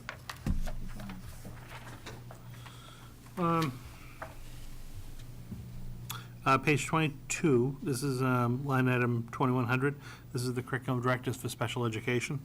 So you'll see that the only significant increase really on this page is the addition of a administrative chairperson for special education, as we talked about earlier. Everything else basically stayed the same. Any questions on this one? Oh, okay.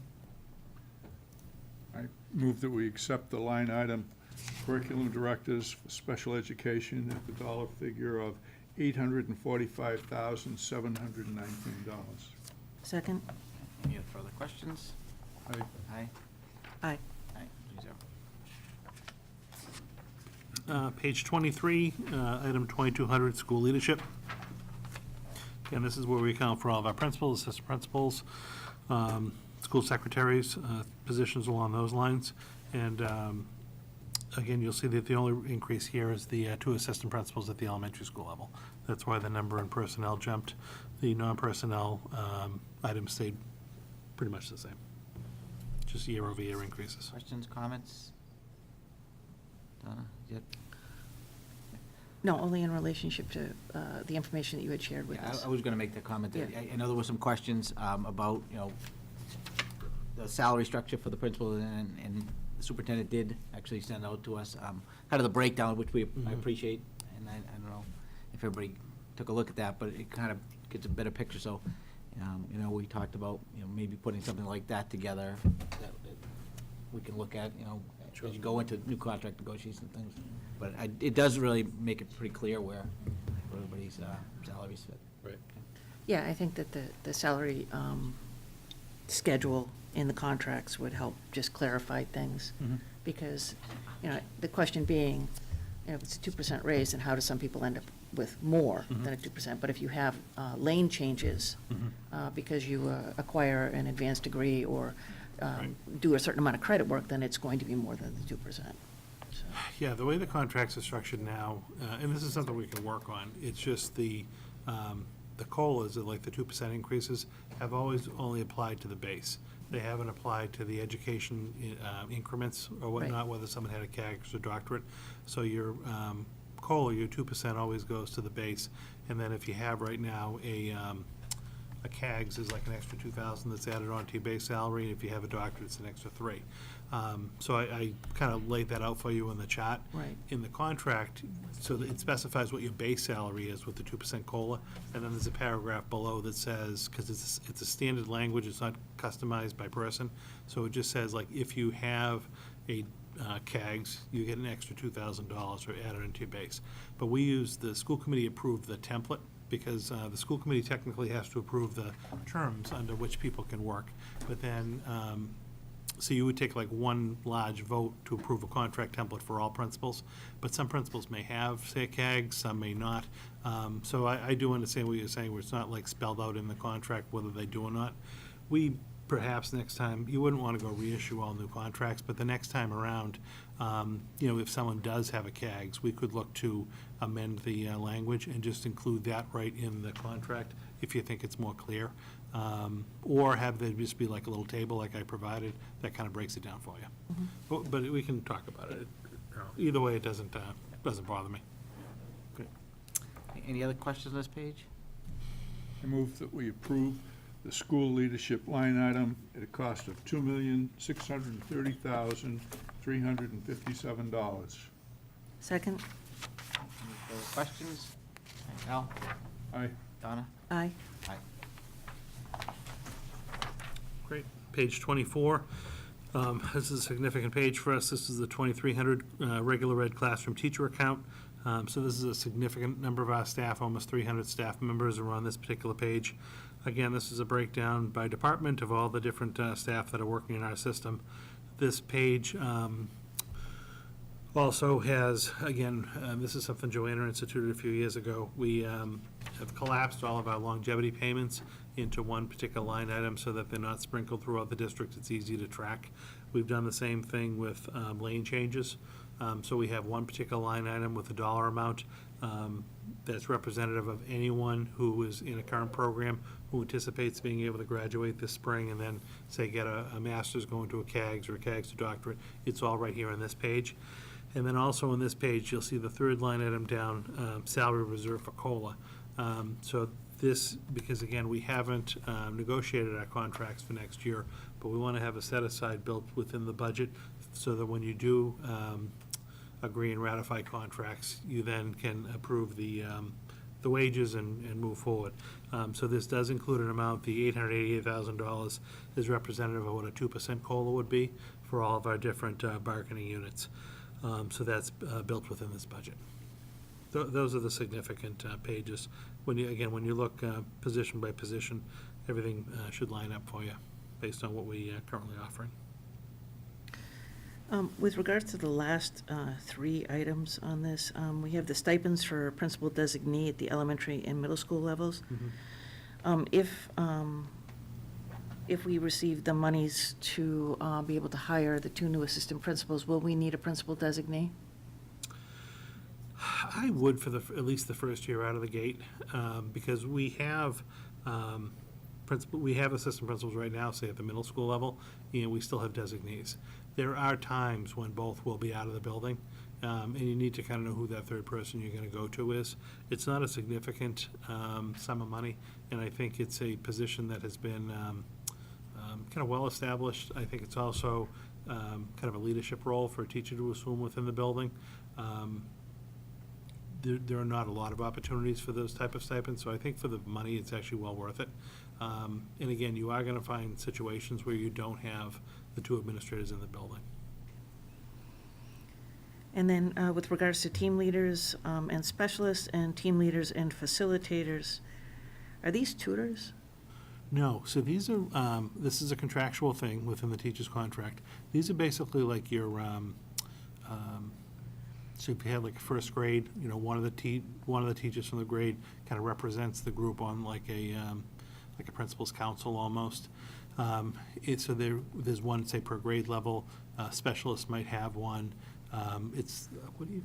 Yeah, so the It's like the team lead, principal's their council. role is basically to disseminate the monthly information for the principal, right? So this is kind of the internal pieces of what's happening in the school. So we're gonna be practicing this. Teachers need to do the following. So each of the teams have someone represents the entire team. So all of seventh grade, they take the notes, they get the information, and they go back to their teams and disseminate that information. So it's beyond like a faculty meeting. It's to handle the day-to-day, weekly kind of changes that are happening or procedures that might be changing within the building. So the principal has a monthly meeting with these team leaders to talk about, and sometimes they're also a sounding board too, right? Like if we're gonna be moving forward with something, a new initiative, they can gather the information from the teachers and go back and say, okay, make sure we do the following, or we take a survey, and then bring that information back to the principal.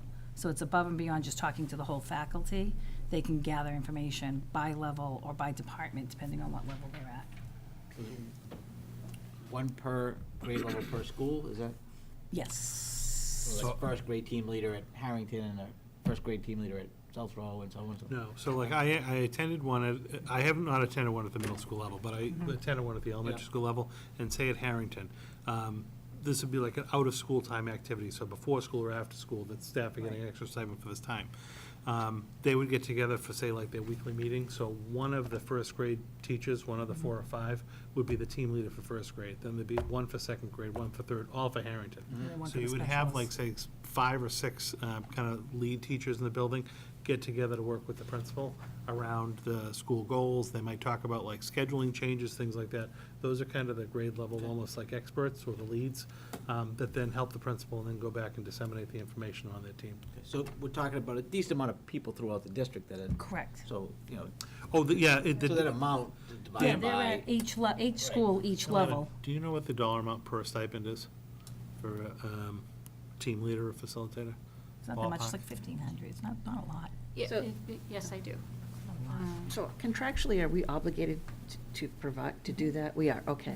Yeah, Because I didn't know, if, I don't know. Yeah, this is Yeah, not the like a amounts are in the creative- contract. Yeah, no, I know, I understand. I guess I'm trying to think how to word this. Do you have to have them? Do we have to have them? You don't Do have. people have to be paid to do this? Yes. Because contractually, It's we're, contractual. Outside the school, so the Right. meeting would start prior, like, depending on your level, before school. And something. you're asking people to come in, not during the regular workday. Right. So people are, say, attending meetings, before school or after school, not part of the regular salary. Okay. And I don't even think it's that much money, to be honest with you. No, it isn't. It's pretty short money for the year. Joanna will give us the exact amount. That's why I wanted to know how many people, so if we're talking, 4 It's a people, lot. that's a lot of money. If you're talking No, about you're 30 talking one for people. each grade level and then one for the specialist Right. teams. Okay.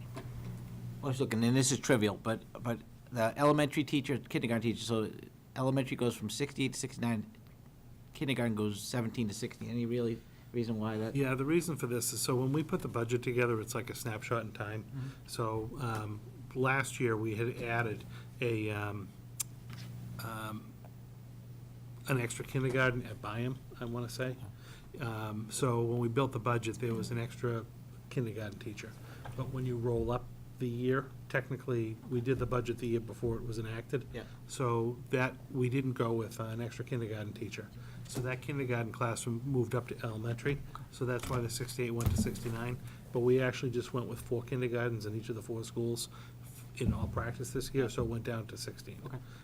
So it's, nothing changed, it's Yeah. just, it's the same number. Because of it was just a teachers. flip, but I just didn't know why. Okay. It's just because the budget's a snapshot in Yeah. time, and it doesn't tie out to the next year until you actually get into it. well, right, and I think that we had talked about that kindergarten is now our big unknown, right? Yeah, it's in always terms of- gonna be, yeah. So do we have but, can we add a kindergarten teacher if Yeah, necessary? so the kind of the safety for Yes. us on the kindergarten is the high school right now going through their scheduling process and trying to identify potential reductions based on course requests and how many students we have at the high school, again, with the diminishing numbers. So they're going to identify a number of teaching positions which do not need to be filled for next year. So that will be our kind of safeguard towards the elementary kindergarten numbers. But we don't want to jump the gun because they're in the middle of their scheduling process now, so we want to let that conclude. But I can tell you that there'll be a couple of teaching positions that end up getting recommended not to be filled, and then we'll hold those in abeyance, see where our kindergarten numbers end up after we do spring registration in April, and then we could reallocate that position to the elementary level if need be. Do we know if any new developments have opened that? Housing? Yeah, housing-wise? No, it's just, like I said, nothing's changed really since the last time we talked. We're still getting students from the one on Mill Road and Turnpike. The one at the end of not Mill Road. No, it's Mill Road and Yeah, it's 129. Mill Road. Yeah, Mill Road, It's the yeah. Mill Road one. Yeah. But nothing's happened out in the Byam. Okay, I didn't know where In the things were buying at. way. Okay. No, nothing's changed. Al, anything going on here, in the world? No. Just filling them up. Just filling them up. Joanna, do we have another? Yes, so team leaders and facilitators make, the stipend it varies each year. It's about $1,200. We'd have to look at, I don't have the contract That's up, fine. but I'm just looking at like a stipend sheet from a payment last year. So does that answer your question about, in general, what those are? About 1,200 per person. Per person? Yeah. Yep. And then, Any- oh, go ahead. Go ahead. No, when you're done with this, we can go back to page 21. Okay, all right. Any other questions on this page before we? I move that we approve the line item for regular education for classroom teachers at a dollar figure of $23,495,323.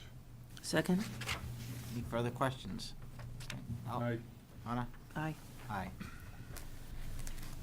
You want to go back to 21? Right, so the PE thing I was thinking about is not in the equipment line, it was in the contracted services line, which is, we are putting the behavior, the youth behavior risk. Risk behavior survey, it was originally funded through Lowell General, and they are no longer able to fund that, so we needed to put that in under contracted services. But that's not the equipment line that you're talking about. That was actually increased through Bill Silver, through me, for upgrades to certain equipment, repairs. For example, there's a world language lab at the high school.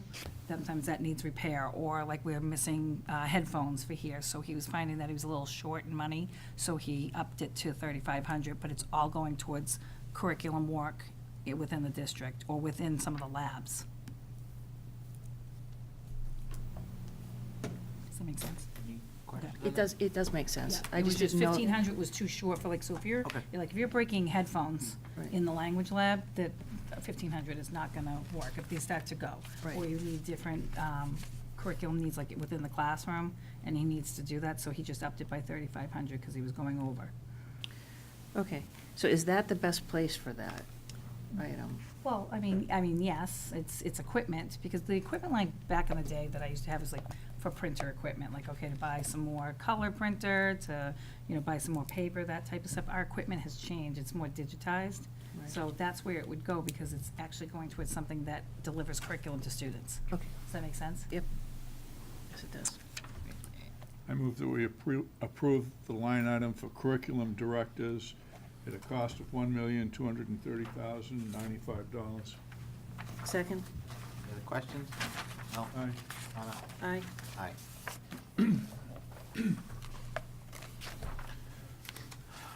Going back to page 25, this is the 2300 series Teacher Specialist Regular Education. Really no increases in this particular line because of a couple of anticipated retirements.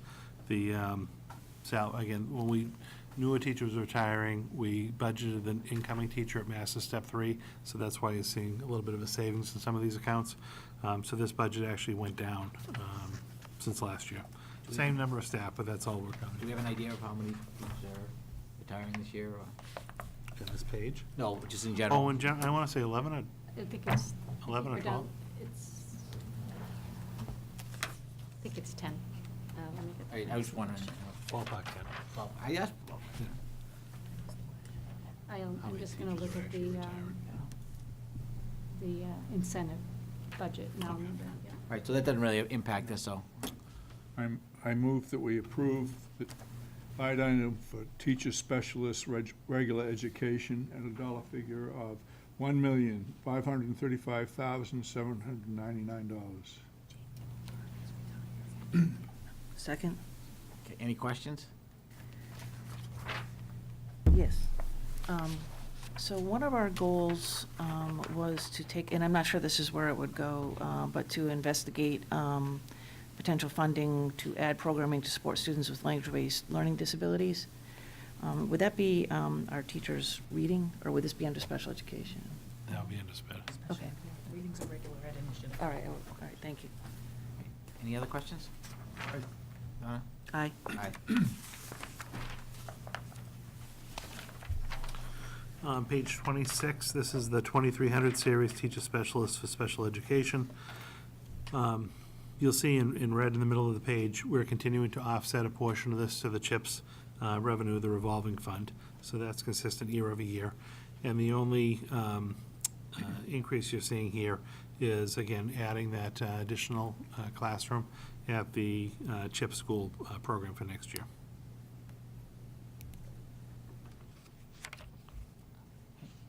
Questions? So I just want to make sure that we've got enough budgeted here. I mean, I think it's safe to say that, with the addition of therapeutic classroom at the elementary level, I think that certainly helps to be able to address some of the emotional, behavioral concerns. Do we have enough? Okay, because I think this is becoming, I think we see this as an expanding problem.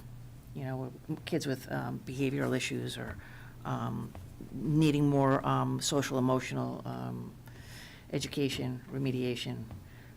Are we doing enough? Do we have enough set aside in order to be able to address those needs? And then going back to the whole thing around with this new bill having been passed at the state level, do we have to set any money aside to be able to talk about the, how we're going to assess at the kindergarten level for the language-based learning disabilities? And do we have enough money also for being able to provide services for those kids? Because I think it continues to be an ongoing problem in our district, and I want to make sure that we have, what we need in order to be able to help those kids out. I don't want to wait another year before we put something in place. I think, one of the things that I'm hearing from, parents at CPAC and whatnot is that, that their kids are being, ending up with an initial IEP much later in maybe middle school and even in some cases, the 9th grade, because somehow it got past us that, they had a learning disability that went undiagnosed. So I still haven't, I'm still not sure what we're going to do about this, but I want to make sure that, as we're developing these types of programs, that we have the money available in order to be able to do that. Yeah, I'd say for the first part of your question with the kind of the behavioral programs and supports, I think we're actually really doing a good job this year with those. I think the addition of the Strive program over at South Row, has offered a whole new programming level that we haven't offered previously. So I think that's significant. We're not seeing, we're seeing our students, first of all, who are being referred to that program be incredibly successful within district. And we really have not seen students then go out of district from that. I think the other thing that we have spent a good amount of money on, and it's still included in this budget, are stipends for our consultants who are working with us on the whole SEL programming district-wide. And one of the things that we heard loud and clear from the schools is this funding. It's not on this particular page of the budget, but it's later in the budget. I'll point it out to you. For our SEL kind of stipends for our staff within the buildings. So they've taken like teams of teachers to really be working on all the different SEL rollouts. That's been significant. Last year, we shored up all of our needs for like supplies around the programs. Again, that's on a different page of the budget, but we purchased all the additional kits that we needed that needed either replenishment or just some that needed an extra kit or two per grade level in the buildings for the SEL curriculum. So I really think on that front we're doing really, really well. One of the things that we did within the budget at South Row this particular year with the Strive program, they started out the program with 2 teachers and a BCBA kind of helping the program, and then they had 4 program paras. And they had the program paras in grades 1, 2, 3, 4. We don't know what grade levels the kids are going to be referred into the programs, so I know that they felt that they were kind of down a para early on during the year because a lot of the kids were being so successful, they were really spending a better part of their day in classrooms and not substantially separate in the Strive program, which is great. As long as the kids are ready for that, we want to support that. We luckily had a student who ended up kind of transferring into the program who also had a one-on-one para, so that provided like 5 paras, so we could really have a grade level para to be able to work in the room, but then also go support students. But we don't want to have that program to be dependent on a student who happens to have a para to be able to go grade level. So we did add a para to the mix under the Strive program for next year. So whether that student stayed or not, we'd actually have para support at each grade level of the school, which I think is significant. The 2 specialized teachers in the room, either doing pull-out or going in to support kids in classrooms. In the BCBA, I think it's a really strong model. We didn't cut corners anywhere on the staffing. And I really couldn't tell you right now where I would add additional kind of Strive programming at the elementary level for next year in the budget. So I think we're good on that. When it comes to the dyslexia bill and kind of where we're on that front, the DOE actually not too long ago sent an email out basically because districts are now kind of doing their own thing. And they haven't come up with like a statewide assessment or even a recommendation around what assessment to use as a screening tool. So they were almost kind of putting some caution on districts getting too far ahead until they figured out what the kind of standardized screening tool would be. I think for us, we need to figure out what that screening tool is going to be. We need to create a whole, kind of plan on how we're going to screen and identify students. And then I agree with you, even once we've identified them, if there are students in need, then you have to look at the whole programming piece. So I think that has to be developed at the same time you're even looking at the screening piece. Now, again, not to jump all over the place, I know that was kind of in the cursory of the CPAC presentation. It wasn't like an actual, I don't think, a finding, but as Amy is developing her kind of response to that presentation, that will be an element that she includes for us to review this spring. And I think what we would do is, I don't have a line item in the budget right now to say support a screening tool or additional interventions, because I don't know what they would look like based on what the recommendation is going to be. But obviously, if a recommendation came for a screening tool, that'd be a perfect use of like one-time money. So as we get into the course of the spring, after we get through the third quarter in March, Joanna will do a third quarter financial report, and we know that we're gonna have some funds available to be able to spend on targeted kind of one-time initiatives. So we'd be able to buy, say, a screening tool, or buy additional kits or whatever was necessary to be able to kind of front-load the program for next year. Then we're gonna have to look at the service delivery piece, but again, I couldn't even tell you at this point what would be necessary or where it would be. So it'd be very hard to kind of budget for that. We'll have to deal with that when it comes, and we'll just have to, possibly reallocate resources within the budget to be able to support that. It won't go unsupported, but I don't know what that program would look like yet until we know what the diagnostic kind of identifier piece would be. No, and I understand that, and I just want to make sure that we're thinking about this. Yeah, we're meeting regularly about this, and although the Department of Elementary and Secondary Education has not come up with a screening tool, they've provided some resources. So we've had a chance to look at these resources, start to look at, okay, well, how much would this tool cost? How much would this tool? So we're almost in anticipation of best case, worst case scenario, and what Dr. Lang is saying is that we'd have to reallocate some funds. So that could even fall under like an adoption piece. So we'd have to talk to Joanna to find out if that would actually fit in that line item and maybe make some shifts that way, or the one-time funds. So we have like a little bit of an estimate, so we haven't forgotten about it, because we know it's gonna happen. We've also talked about ways that we're going to actually do the screening. So for example, at the K-1 level, we do DIBELS testing. We send in teams of teachers. So we've talked a little bit with the elementary principals, like if we move forward with something like this, how are we going to actually do the screening? It would make sense to do it during kindergarten screening, but it has to be done at kindergarten, first, and second grade. So we probably would send in our teams like we similarly do for DIBELS assessment and get it that way. And then once we have that information, we would have to talk about what does the programming look like. Right, and like I said, I just want to we make haven't- sure that we haven't we're forgotten. remaining, attentive to this, because and I agree, I think we need to be thoughtful in our approach and planning for, how it is that we're going to implement this. But I also know at the same time that there may be kids who are not getting the help that they need and falling further behind, or feeling more stressed out or anxious as a result of the fact that they can't access the curriculum because of a learning disability that we haven't provided some type of remediation for.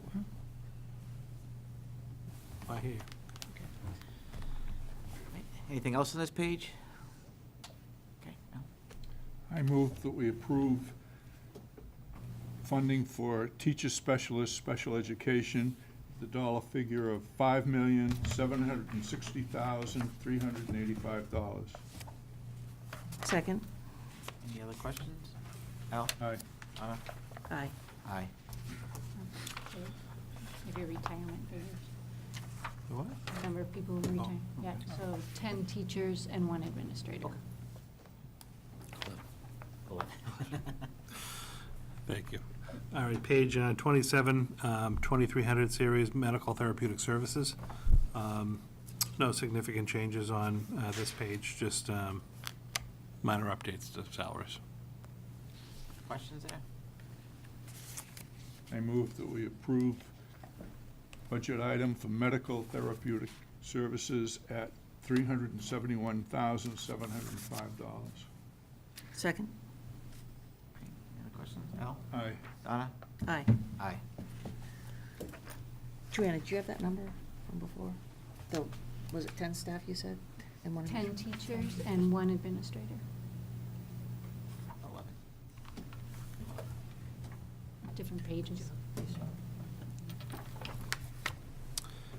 Page 28, 2300 series, this is for our substitutes. So these are our day-to-day substitutes for paras and secretaries, as well as long-term subs for teachers and day-to-day subs for teachers. Recommending a little increase in this particular line for 2 reasons. Again, just trending expenditures for this year. And then we're also starting to just take a look at minimum wage rates, obviously going up. And at some point in time, we may need to adjust our day-to-day sub rates to be applicable. Our HR office is doing a little survey of local districts. Again, this doesn't have to be a statewide survey. We're pulling from the basically the same pool for subs, but we just want to make sure that we're being fair and also able to attract the very best we can. So recommending just a little bit of an increase in that particular line. Are we having a hard time finding subs, or? Everyone is. Everyone is, yeah. Yeah, it's tough. It's really tough, yeah. It's nothing that, unique to Chelmsford. Every district is just, Our fill rates are pretty struggling. decent, though. Yeah. I mean, I wouldn't say that, it's just certain times if we're taxing on the sub-pool for, like, professional development, that's where it gets a little iffy, but for the most part, the fill rates are still within the 90s. Yeah, the other issue is this just happens, if you've got a really good sub, and you have an opening in the district, they're jumping into like a para job or a long-term teaching job for the year, that then takes them out of the sub pool, and you're always trying to keep your sub pool replenished. Right. I move that we approve the salary for substitutes at the amount of $581,000. Second? Any other questions? No? Aye. Aye. Aye. Thank you. Page 29, 2300 series, these are our paraprofessionals. Again, no changes with the lunch and recess aides or the stipend. We do just have a number of additional paras that have come on board over the course of this year. And as I mentioned previously, the 2 paras that are going to be added for the CHIPS program for the fall, that's in this particular budget. And then we added a para at the Strive program so that they would have a para at each grade level.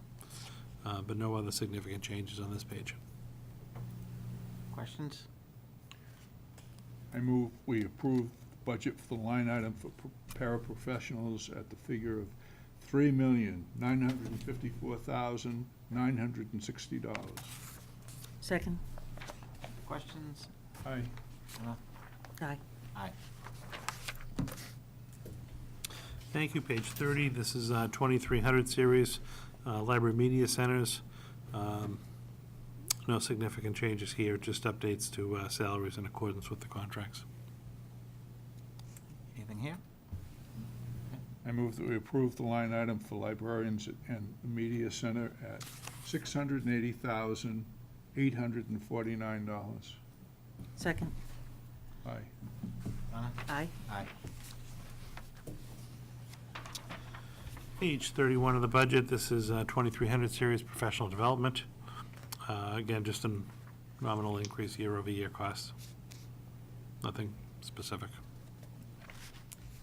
Anything? Okay. I move that we approve the line item for professional development at $157,925. Second? Al? Aye. Donna? Aye. Aye. Page 32, this is the 2400 series textbooks and instructional materials. You'll see this page, actually, we have a decrease in the budget. And I made a little note for you, just the significant decrease is really within the science textbooks. And that's because we've now purchased all the 4 science kits. It was a 3-year purchase, but they're all purchased. So now all we have to do is buy the consumables. Yep. Yeah, the replacements for the Replacement kits. pieces. So that's why you saw that decline. Any reason the increase in the math text? Do we have to get a new series or something? Went from 82 to 93? Yeah, there's some new. Have those pro- workbooks. Yeah, it's all textbooks. Yeah, no way. Yeah, some of the costs and also even some of the equipment that goes with it. Like, so you have a textbook and then you have the online component. And then we've also upgraded some of the older versions to the 2018 version. So that's what the cost would come in to get the pieces that go along with that component. Any other questions on this page? You did not need to include, I'm just going back to our technology. So with the one-to-one initiative, will any software that we need to be using on the computers, will that be under the technology, under 1450. Or- No, there's a I'm particular sorry, page 20. I'm sorry, what page you want? I was looking at page 20 and page 32, both. See where that, Yeah, we didn't get there yet. It's, oh, okay, it's not there yet, okay. It's actually on page 36. 36, okay, Yeah. But it is included when we get there. okay. All right. Oh, okay, I see where you put it. All right, anything else on this page? I move that we approve the line item for textbooks and instructional materials at a cost of $522,350. Second, Al? Aye. Donna? aye. Aye. Thank you. Page 33, 2400 series instructional equipment.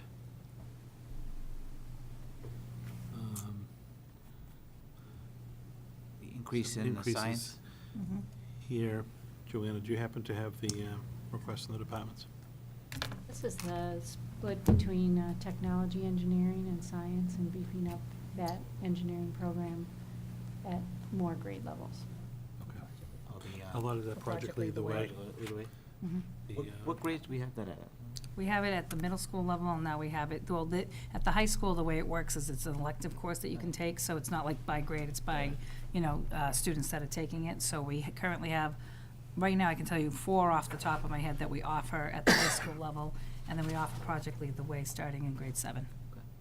So these are supplies for that program? It would be for supplies for that program and the kind of that shared cost with the technology engineering, which is also including, what do we call the course, like John King's course, like what are we calling that? I know what the course is called, but I don't know if you have a different category for it. But like, for example, there's the CAD software that's down with one of our architectural classes. There's also the furniture making class, so there's little components that go with that.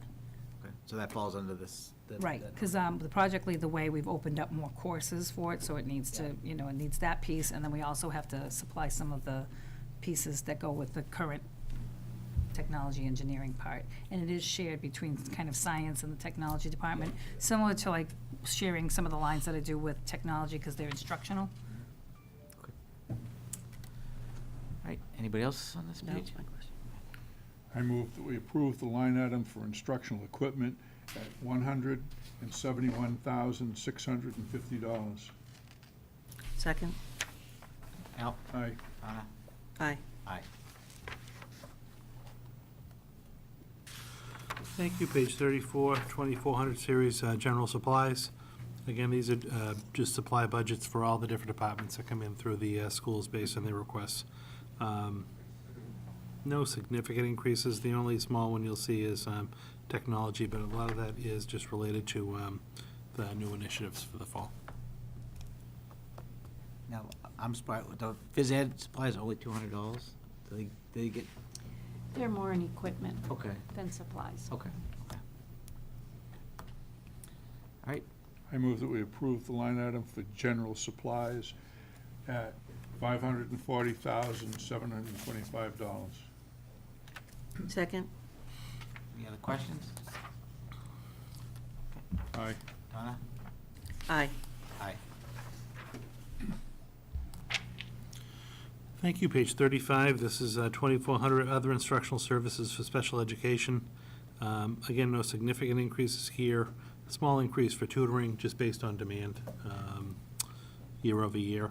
And then Amy was just recommending a decrease in contracted services offset by an increase in kind of a contingency, just so she'd have a little bit more play within that account, a little more freedom.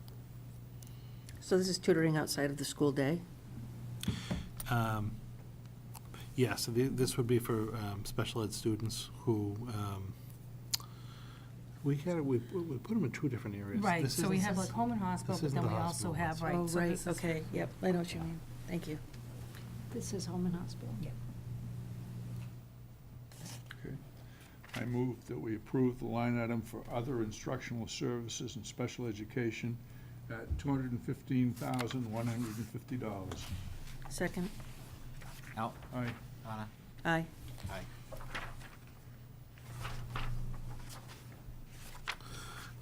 Next, page 36, this is the 2400 series for classroom instructional technology and software. And this is where you're going to see a couple of increases. This is the page and the budget that we're actually including the anticipated lease costs for the 101 initiative. Again, this will provide the 5th and 9th grade students with their own device. And we're recommending it be offset to the school choice revolving fund. Again, this is a lease that we're going to enter into a 4-year lease. And every year for the next 4 years, we're going to be entering into a lease. So the first year, our commitment's going to be 75. It's going to jump to 150, 2.25, and so on as we get into a 4-year cycle. And then that 4-year cycle will have to be sustained. But we're anticipating having sufficient funds within school choice. We'll obviously look to take in a number of students each year that can offset that cost. We want to account for this within the instructional tech side of the house, because for our DOE reporting purposes, you can either have administrative software, which is more of like the software and hardware for central office, the big servers, things like that.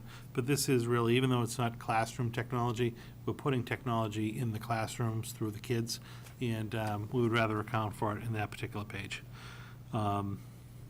So this is where the 101 Technology Initiative is coming, and again, seeking your approval on that, and also using the school choice funds as an offset. The last number to increase, and this is kind of a final increase for the iReady software, the instructional rollout of that. So next year is the year that we see the full amount of that software purchase, and then it will just be continuing, smaller increases year over year. But this is now the full blown out distribution at all subjects and the grade levels that we're utilizing. And the reviews from the teachers regarding iReady has been pretty positive, hasn't it? Mm-hmm.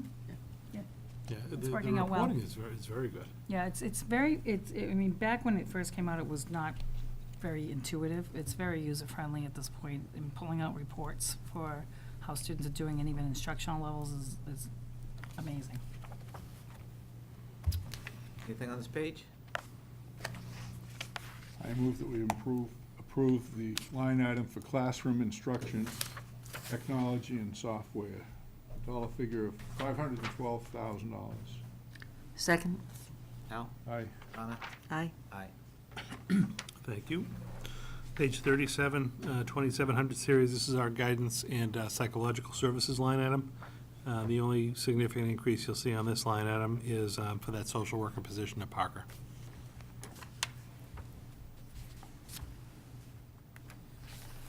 Now, the new director of guidance / social, where does? She's earlier in the budget with the coordinators. Okay, okay.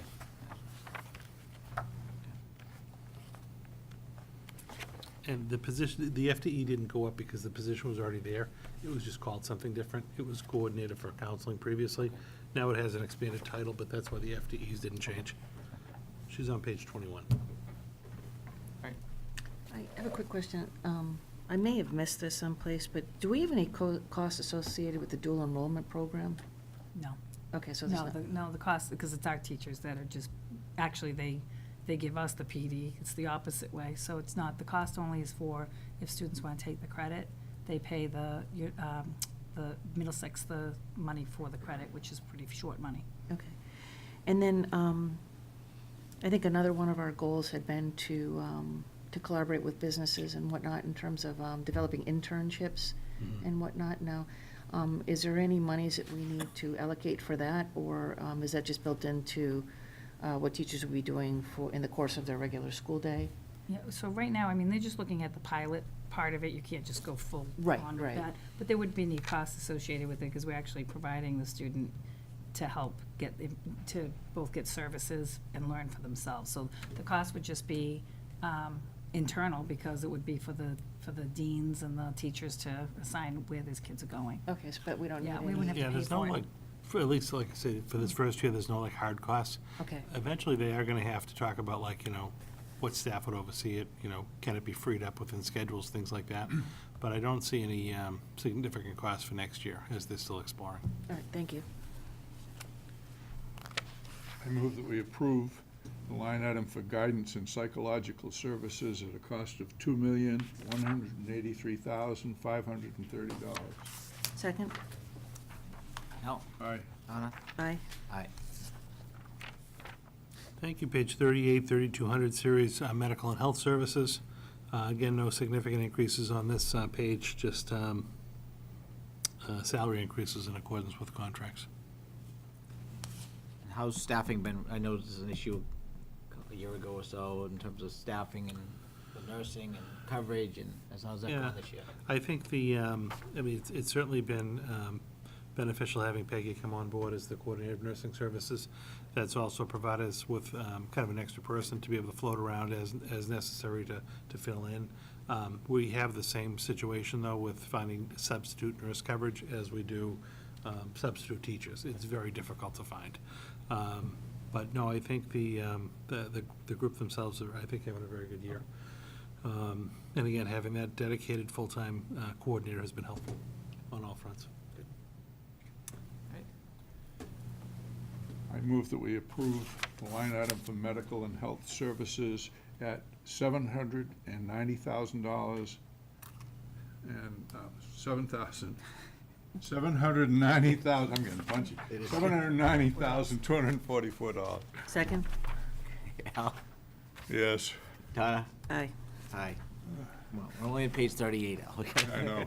We're not doing bad. Page 39, this is the 3300 series for transportation. A few things to point out to you here.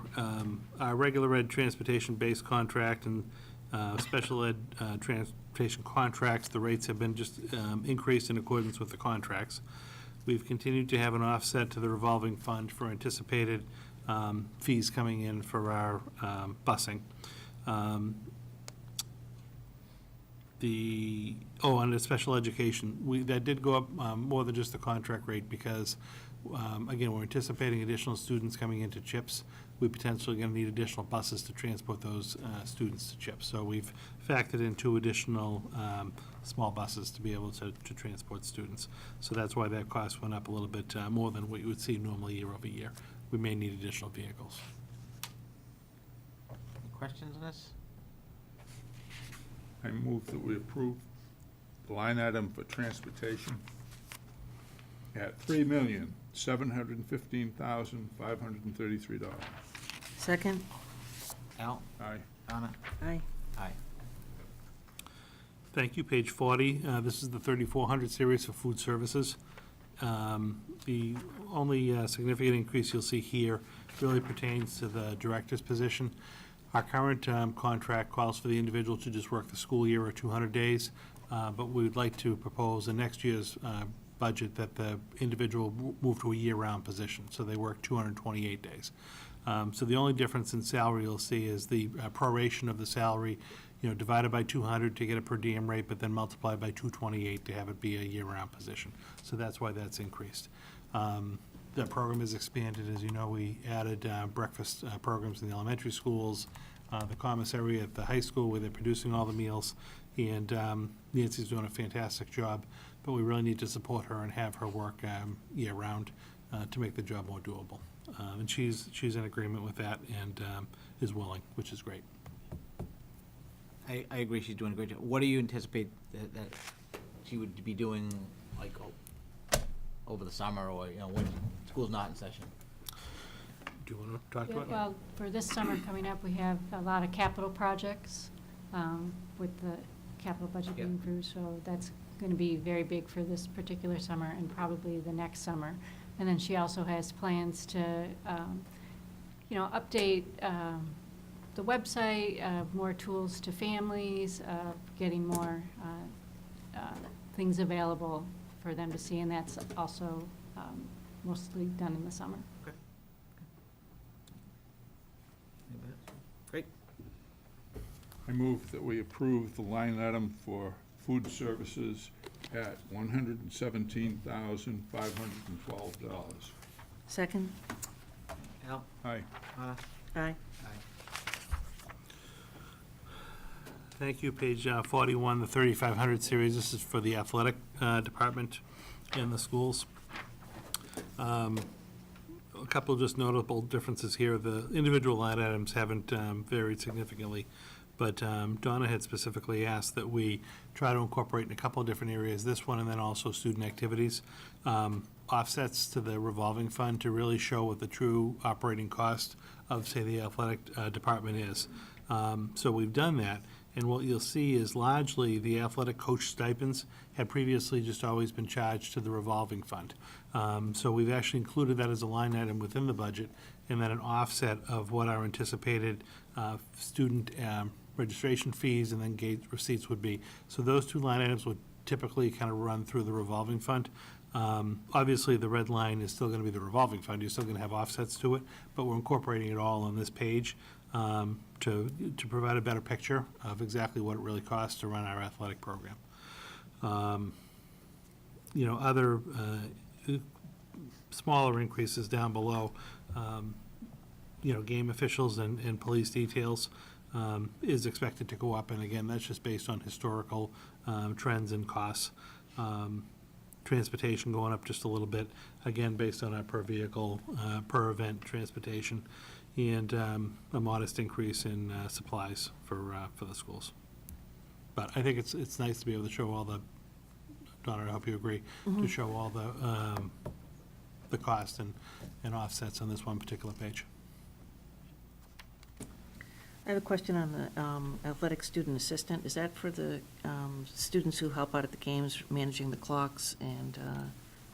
No, that's Guy, the Ryan who helps out the program. Okay. Right, any other things? Okay, great. I move that we approve the budget for the athletic department at a cost of $636,577.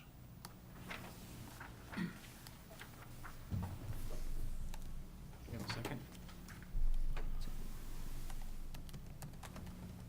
Yes, second. Any questions, comments?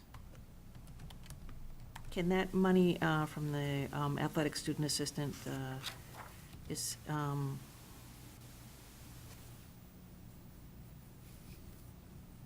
never mind. It's a salary we're paying an individual. It's the best buy in the district. He lives there. Okay. Okay, anything else on this one? All right, Al? Aye. Donna? Aye. Aye. Thank you. Page 42, this is the 3,500 line item for other student activities. And again, so this is the page we'll see how we've incorporated a couple of different reductions. So you'll see a reduction if you vote to approve this budget. The reason it's gone up is because obviously the local operating budget is going to be supplementing the costs of some of these clubs. This will again make all of your student service or community service type clubs and student recognition or kind of the invitation only type clubs free of all charge for any middle and high school student. Obviously, it's more high school, but free of charge for any of those. And a second action, this accounts for reducing the remaining kind of paid clubs at the high school from $125 down to $100. And at the middle schools, both Mccarthy and Parker, reducing the current rate from 100 down to 75. So to be able to do that is that approximate $50,000 addition to the local operating budget to be able to subsidize the those program costs.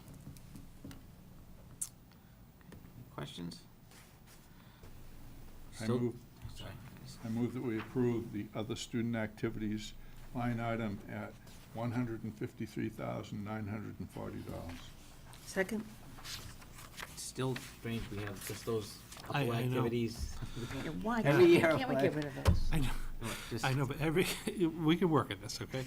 But every year, these individual clubs have these particular costs associated with them, and historically, they've always just been earmarked and paid out of that particular fund. Do we not have any other clubs that have costs associated with them?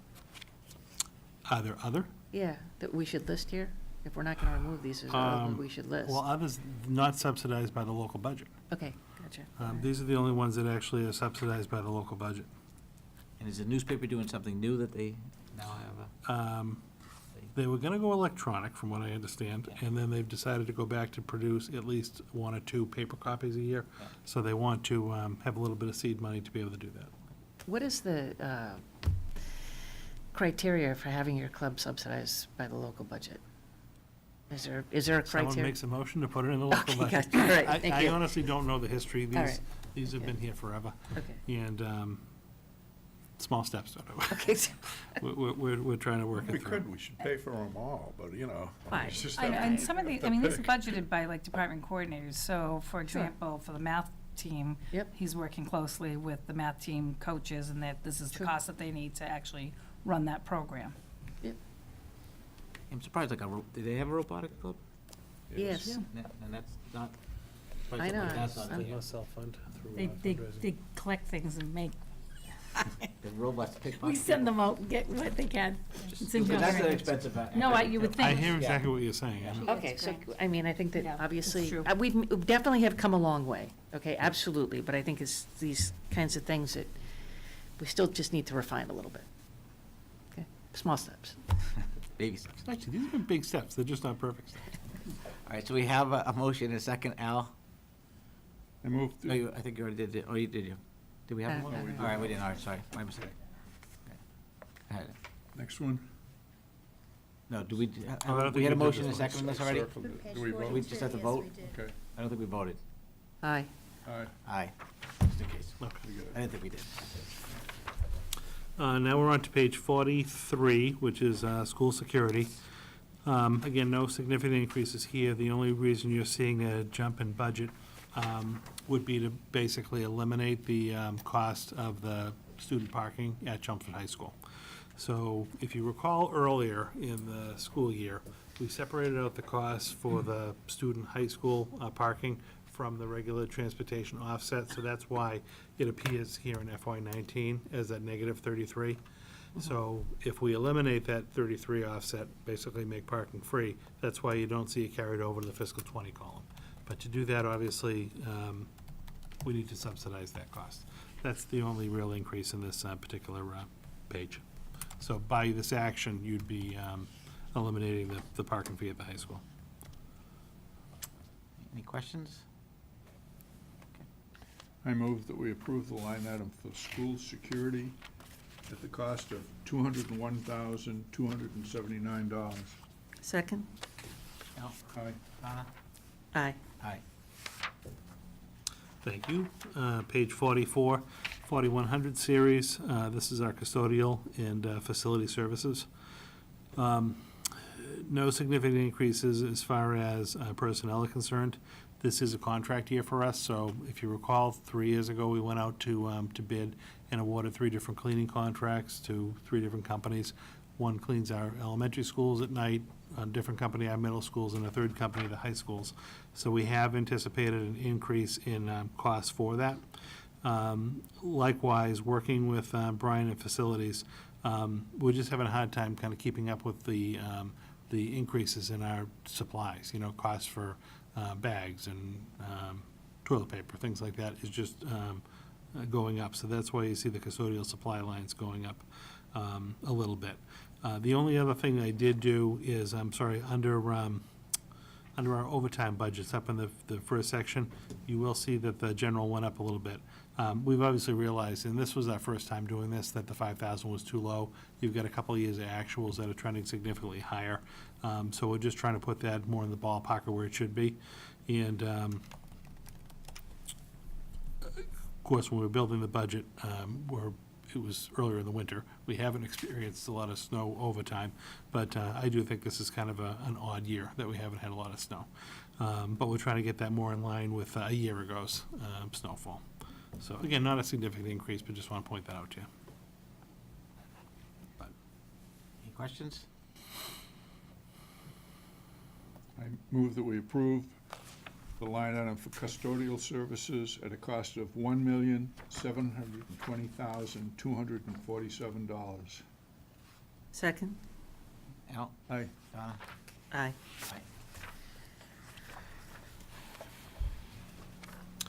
Aye. Page 45, 4100 series, this is the heating and utilities of our schools.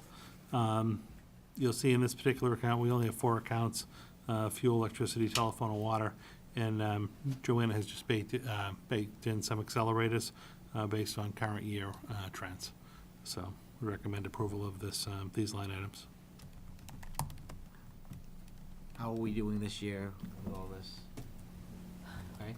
Yeah, we're okay. We'll see. It's all the, It's just been a cold year too, I don't know. right, so far we're okay. We're not out of winter yet. Yeah. If I see though, that there's not enough, I'll come to you and ask for a budget transfer from another area into utilities. I move that we approve the line item for heating of buildings and utility services at a cost of $1,173,250. Second? Any questions? Aye. Anna? Aye. Aye. We're getting there. All right, page 46, 5100 series employee separation costs. This number is a number that we actually just include in the budget every year based on the cost of employees retiring. So if they have any type of sick leave buyback provisions in their contract, things along those lines. And this is all predicated on, say, the 11 people that Joanna had factored in for retirements for this year. So we'd recommend approval of that line item. Now, is the sick leave buyback something everybody has or something that's being phased out?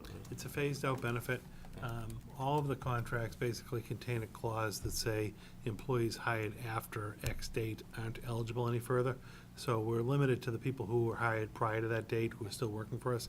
The date changes a little bit by contract, but, you know, I want to say they're all in the 90s somewhere. So, again, it will be phased out in time, but for right now, you still have to pay it. Similar to like longevity was phased out. Yeah, yeah. So you're only paying longevity on people who still were here and were getting longevity at the time. Yeah. But once those people finally retire, then it's benefits gone.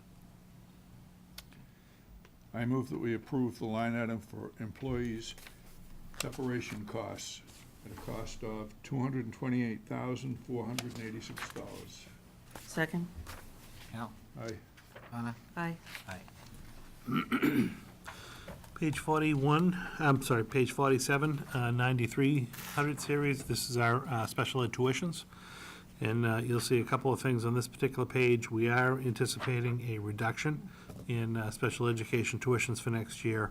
Again, these are tuitions that are paid for students who do not stay within the Chelmsford Public Schools, but who go to outside schools for services.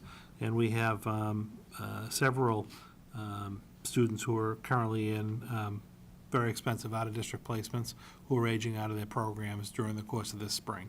So these tuitions we won't be budgeting for July 1 beyond, so that's given us a little bit of a savings. We're assuming still a very healthy return in circuit breaker funds for next year. What we have to be mindful of is the circuit breaker we apply for based on this year's, that we'll receive next year is based on this year's figures. So while we're still going to have a healthy return this year because we have, say, those 3 or 4 higher tuitions in, a year from now they won't be included. So we're going to have to offset circuit breaker a year from now. But still getting a very, very healthy return. School choice funds offset. This is the page that we historically, we budget for approximately 50 students to be enrolled in the program, which brings in $250,000. What you'll see here is we included back a number of pages on the 101 Technology Initiative. We're allocating $75,000 in year 1 to support the 101 initiative. So I've reduced the offset here from 250 down to 175. Right, so we're still going to be offsetting 250 to the school choice fund, but we're offsetting 175 here and the 75 on the other page. And then the Valley tuition credit refund, we don't know what that amount is going to be for next year. So this is a guess based on historicals. This is typically the line item that we've used to kind of balance the budget based on how much we anticipate. Again, Valley is still projecting to be able to return approximately somewhere in the $750,000 to $800,000 range to its member districts, which would equate to us. Certainly won't be what we received this current year, because again, they did an adjustment in tuitions. But it still probably puts us in the $200,000 to $250,000 range. That'll be something we have to watch next year for budgeting. So I'm very comfortable having the 167 be the offset. Any additional funding we get in from Valley beyond that would obviously just help our special ed tuition piece. So we would potentially be able to offset less to circuit breaker and then carry over more circuit breaker to, again, keep a very comfortable budget there. But that 167, 347 is basically our balancing number to make the budget come into balance. And again, I'm comfortable with that because anticipating at least a $200,000 return for next year. Any questions? I move that we approve the line item for tuitions at a cost of $3,557,653. Second. Al? Aye. Donna? Aye. Aye. And that brings us to page 48, the final page of the budget book. And this would be a motion to approve a bottom line local operating budget for fiscal '20 for the Chelmsford Public Schools at $61 million. So moved. I think we have to make a formal motion. Second. Okay. I move that we approve the grand total budget for the upcoming year at $61 million. Second. Any further comment?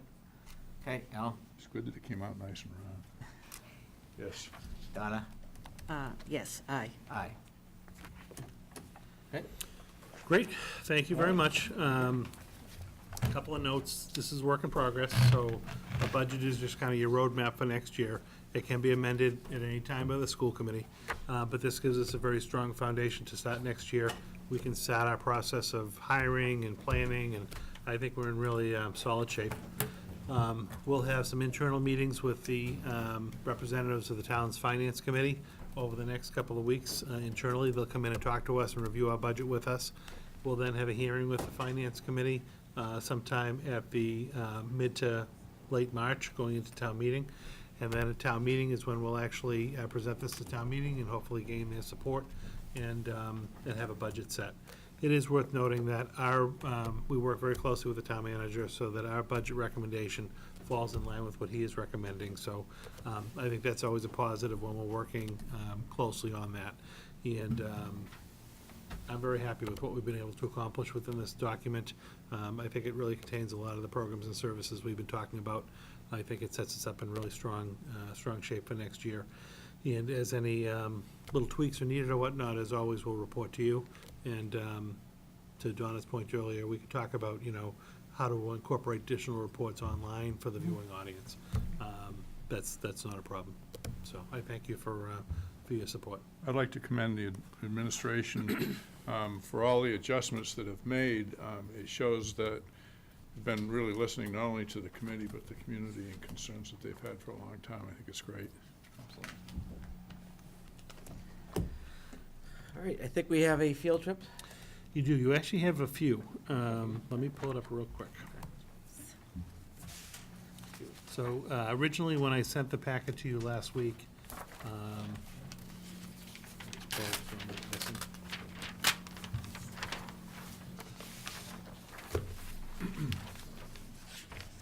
yeah, can I work off of that?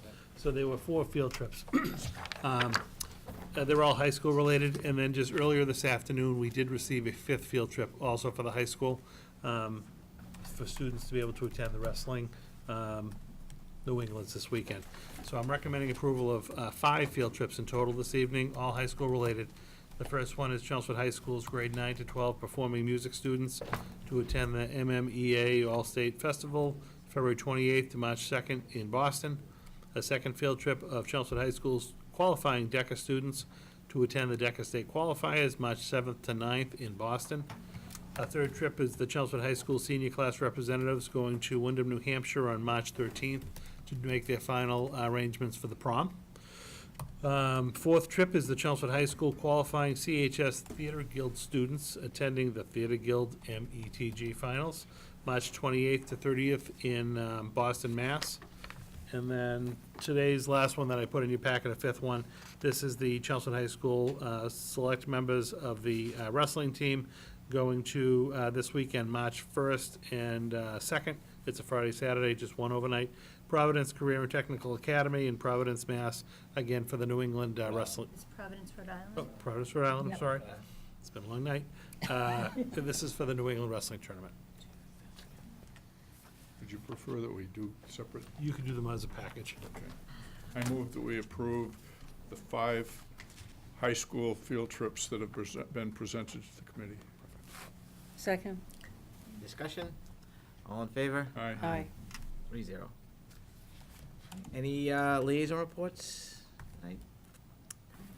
Any new items, action items? We do have a meeting again next Tuesday. Tuesday. Anything?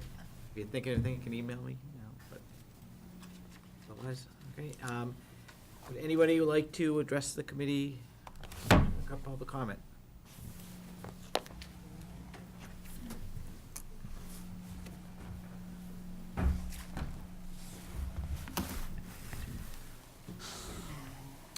Glenn Diggs, 220 Wellman Avenue. Obviously, Chairman of the Board of Selectmen, but I'm here not for the board, but for myself.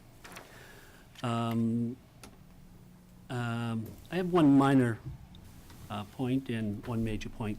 The minor one is that you had indicated there are 3 new part-timers that you're going to be adding. Yes. And just wondered, when in the school system, what does a part-timer mean in terms of hours? Well, part-time is anything under 19, but for these particular positions, I believe we have them factored at 15 hours a week. So they would not be qualified They for don't benefits? qualify for benefits, no. Okay, that's, and, you know, as you went through, I tried to write down all the new positions, and I would suggest when it's presented to the Board of Selectmen that you kind of start with that, because that's one of the main things that they usually look at are the number of bodies and substantiate why. Not that it's wrong or right, just, it just kind of brings it to the forefront, takes it off the table, all right? The main point that I want to talk about is that, first, I want to commend you for a fine job. I think it's well thought out. It seemed to be very substantiated and a budget that certainly should be supported. However, at this time, I cannot. And the reason is not because the number is too big, but because the number is too small.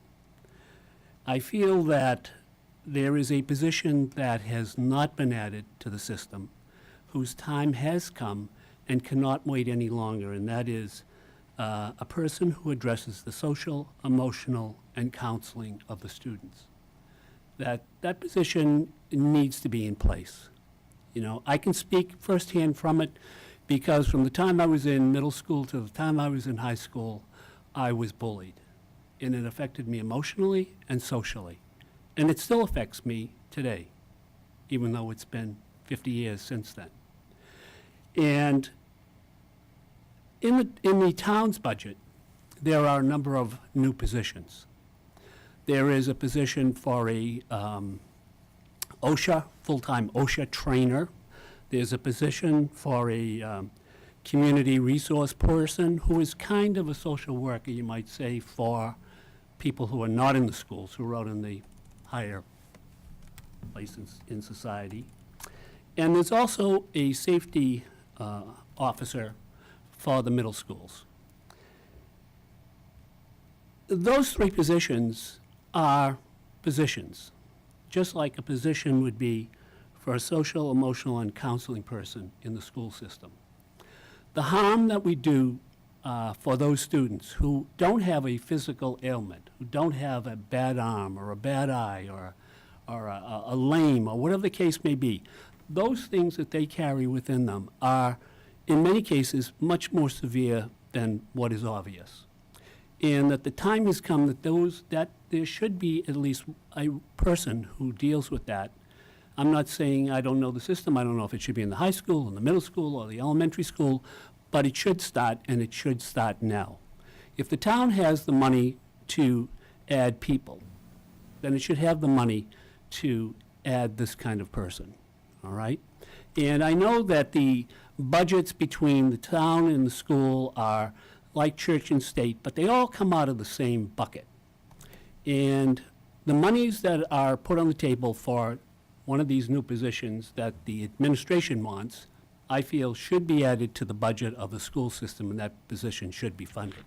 It's a position, the monies are relatively the same, I'm sure, and that should be done. Now, to accomplish that, it probably would have to take going to town meeting and bringing a amendment to probably two budgets. One is the town budget, saying that the town budget should be reduced in one of the areas. It could be public safety, it could be public works, depending on which one of these other three positions were eliminated to provide a position for the school system.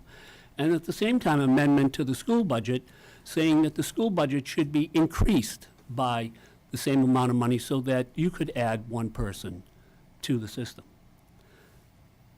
Now, that's really messy, all right? Takes a lot of oomph to do that. When town meeting comes, I will no longer be a member of the Board of Selectmen. I may or may not be a member of town meeting, but I am prepared to bring the amendment to the table and fight for it. But it's foolish to argue that fight in front of town meeting if the support of the school board is not behind it. If you feel that you would rather have, and the most likely one is the safety officer. So the money would come out of public safety and go into the school department, and you would fund an additional person who deals with this particular discipline, a specialist, because 3 generalists do not equal 1 specialist. But if the school board and the school administration feel that they would rather have a police officer who, I don't see the return on investment every day that a social worker would provide. If you feel that you would rather have that person, then we'll just leave it the way it is. I'm not looking for an answer now. I will be back at your next meeting, and I hope you would give some consideration to that position. I think its time has come. You're doing a disservice to a lot of students who have emotional problems that need to be addressed and are now being ignored because of budget constraints. And the money should be there, and the town should give it to you. And that's all I have to say. Thank you. Before we go on behalf of myself, I won't speak for anyone else. I want to thank you for your service as a member of the Board of Selectmen. Yes, thank you. Okay, would anybody else like to speak?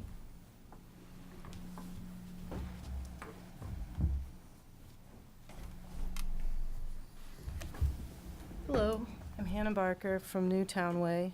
I just had a couple of random comments, and I'll start by saying, I don't know what I don't know. So it might have been covered, it might have been addressed, or maybe it's just something for you guys to think about. So the first one is with the one-to-one initiative, I may have missed it, but I think that all the teachers in 5th and 9th grade should get computers that match the kids, at the least. I mean, I'd assume their devices are a little more fancy, but I'm not sure I saw money in there. I know a lot of them still have big, bulky things on their desk. Maybe they also already have laptops, but it just doesn't seem to be a very good rollout if that's not included. Yeah. Yeah, So that's one. it might be easier just to go quick. That is included. Okay, so that- I missed it. Well, no, I don't necessarily think I said it. Okay. I knew it was included. Okay. So the teachers will provide, it's also a Chrome device. It might look slightly different from the. Well, I think theirs are a little more juiced up. It's a little more Yeah. juiced up, but Okay. they have a device as well. Okay. The next one is that, I guess we're not using the word reduction, the reallocation of people at Mccarthy. And I know I've mentioned it before, you mentioned here that one of the possibilities was to reallocate, 7th and 8th together to make a more clean sweep. And you explained why that doesn't work, and it makes sense. We have too many kids in 8th grade. I would like to offer that you should consider doing it the other way then. Hold those 2 7th grade teachers, because they make what McCarthy calls a split team. And I guess, I'm trying to figure out how best to explain it. It's not broken, right? Like, we're aiming to match the number of classes up with the number of kids. But I would argue that if we take an extra year to do that, the benefits outweigh, we're still going to get where we need to go, but I'd argue that there's benefits to holding off for a year. To ask 2 8th grade teachers, even if they're licensed, to pick up another subject. We've had a lot of discussions here about all those 7th, 8th grade teachers are very vertically oriented. So for somebody to pick up a second subject for 1 year,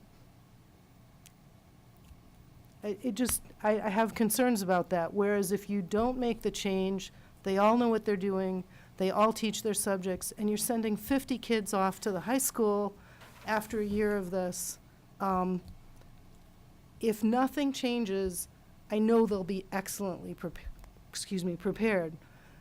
If you've got 2 people teaching 2 new subjects to 50 kids, I don't know. We have very talented staff, we have very dedicated people, but say you're going to learn another subject, you're going to teach it for a year, and then you're not. I don't know. That raises some concerns for me about how well those kids are going to be prepared for high school.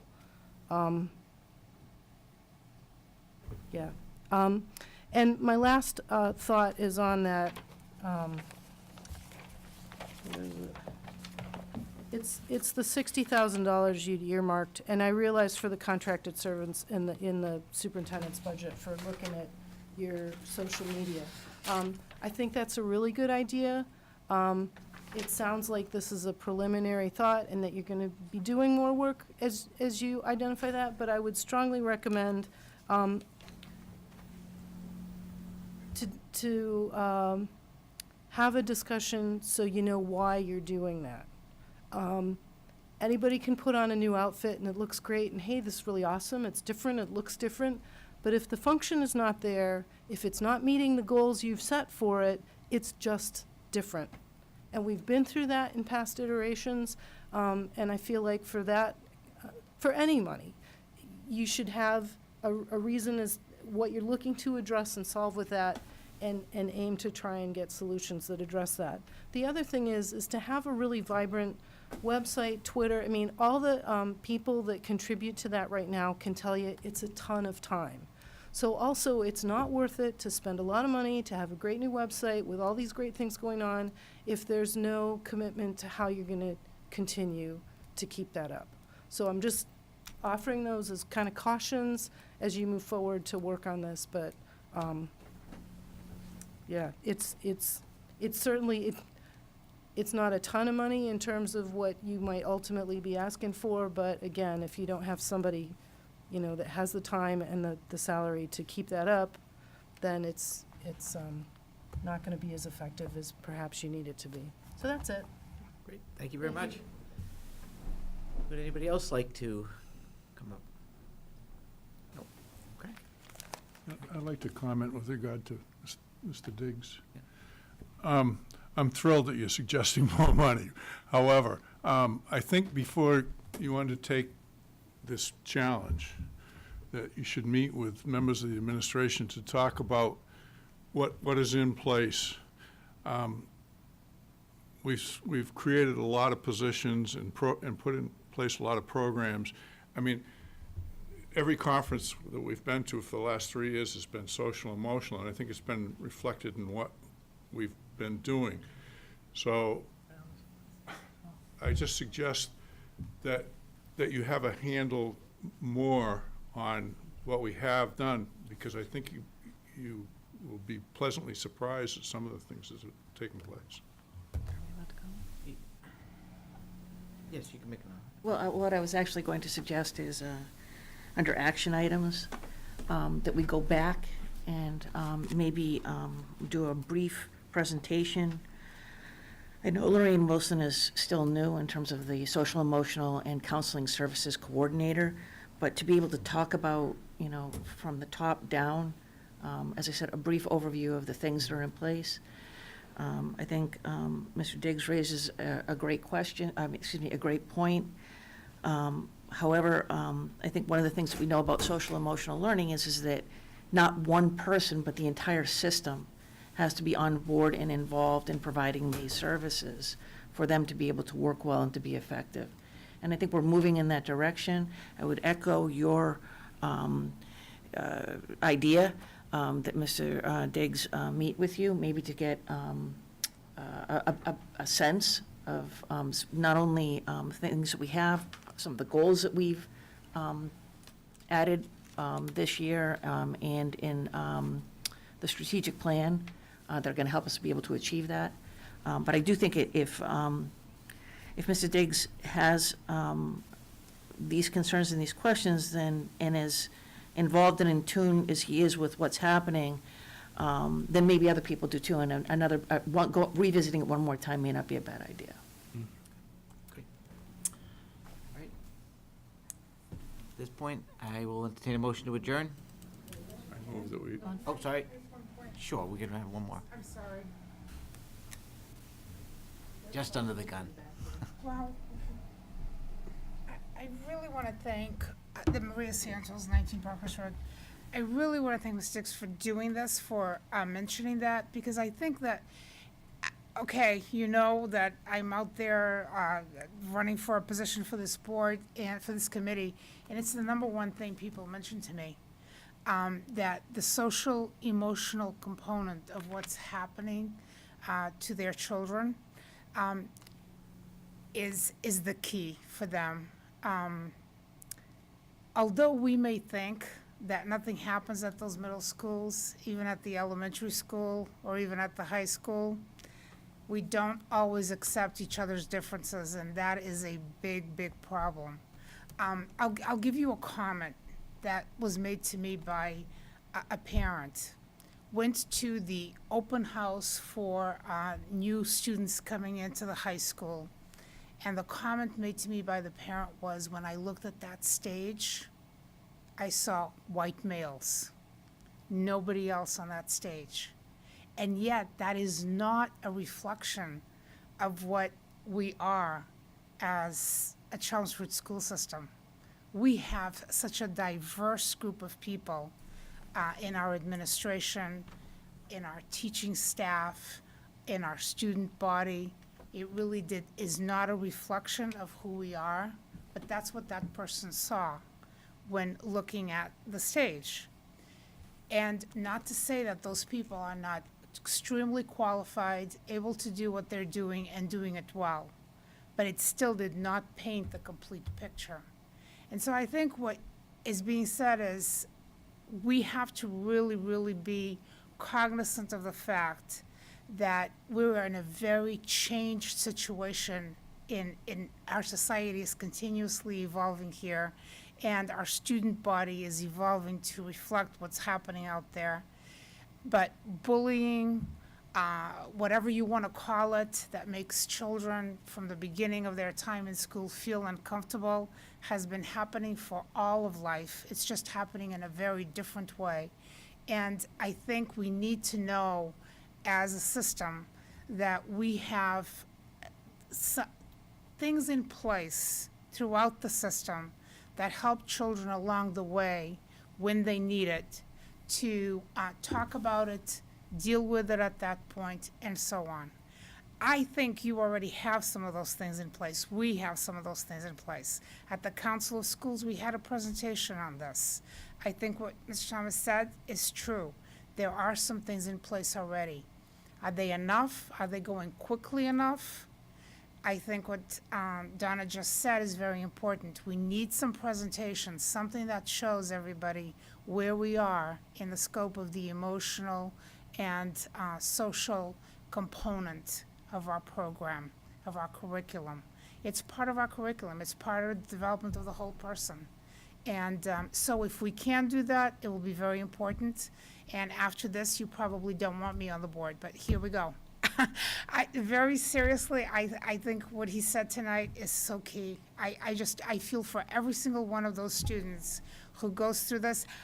I've always been a big person from the beginning of life. And so through school, bullying for me was the key. I mean, it was always there. And I know how hurtful that can be. Now, my sister took care of that. She just took the lunchbox to the kids and whacked their head anytime they bothered me. But we don't always have that sister with that lunchbox, and we don't want that to happen in our schools today. So I think it's really, thank you for doing that. Appreciate it. I just want to, just in terms of the action items, again, Mr. Diggs and Ms. Santos, I think you raised an excellent point. As a high school teacher, you know, I can completely empathize and understand more than you can even possibly imagine the effects of bullying and in the various forms that it can take and how much of an impact it can have on students' social emotional development, their academic performance, all of these things. I think that in terms of an action item, what we should do is probably, as we look at doing our last public forum, maybe this is something that we can consider, you know, incorporating the whole topic of bullying, because to be perfectly honest with you, the schools are one part of it, but we need a collaborative relationship with the parents in order to be able to help us address these issues, because very rarely are they just restricted to the school walls. And in addition to that, we have to encourage kids to feel comfortable enough to be able to come forward to tell us that there's an issue, because if we are unaware, sometimes there's very little that we can do. So I think we really have to figure out a way that we can have a dialogue with parents and work collaboratively with them to be able to address these issues. And that might be a topic for a public forum. Yeah, just, I'll have a conversation with Glenn offline about this, but I just want to let people know, you know, probably over the last 2 years, we have invested more money and resources and staff positions into the whole concept of social emotional learning. As Al had mentioned, I mean, that has been a significant focus of our work. Even as we put together our strategic plan, I mean, that is our second goal. We have two major goal areas. We have one goal related to all of our academic work that we're doing in the district, and a second goal related to social emotional learning, supporting students, making sure our schools are healthy and safe. There are all different factors that tie into that, so I don't want people to think that, you know, that hasn't been a focus of our work. It has. I think, obviously, there's always more you can do, but we have spent a significant amount of time and effort, and all the different schools, when they come up to do their presentations, when they do the spotlight of what's going on, they all talk about how they're supporting the whole child. They're educating the whole child. They're making their schools safe. They're talking about, you know, common language in buildings, how kids respect each other, how kids treat each other. I mean, this has been a major focus of the work in the schools. We certainly can ask Lorraine to come in, and you know, we had an opening. We had a coordinator position for school counseling services that was opened over the course of this past fall when the gentleman took a job in a different district. So that gave us an opportunity to kind of retool that position and refocus that position. And we actually changed the title of that position before we hired Lorraine to Coordinator for Social Emotional Learning and Counseling Services. So we actually do have a full-time person in the district who works in that at this point. I don't want that to get lost in the discussion. But we could have Lorraine come and, again, do a little presentation on what's happening. She's been working very closely with Katie Sims, who's our health and wellness coordinator in the district, to talk about some of the programs. I know they went to the Council of Schools. They'll do, you know, presentations to multiple people. It's certainly. Oh, just, may I add one more? Yeah, let me just finish my train of thought before I forget, but then I'm fine. You know, we have done a significant amount of work with that, and I think, obviously, we can report further at another meeting, but I don't want people to think that it's not been a focus, because it has. Oh, I agree. I think it's been a huge focus. Yeah. But I just think that we're just maybe, we need to be able to tie it all together in some way so that people can see how comprehensive it really is. Right. That's right.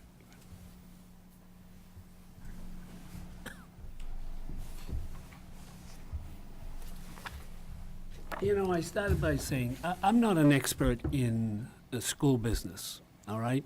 I did attend most of the meetings for 2 years. The last year, there was focus on other town issues that were every Tuesday night, so I couldn't really attend two places at one time. And I do recognize all the efforts that you have made. You know, the town has made a great amount of infrastructure and cameras and so forth, and securing the doors, and all kind of capital equipment has been thrown at security. If you talk about having another policeman in the school system, again, that's, you know, a popular thing to do today. It's just because of the world we live in. and I could see town meeting, fully supporting, that going on.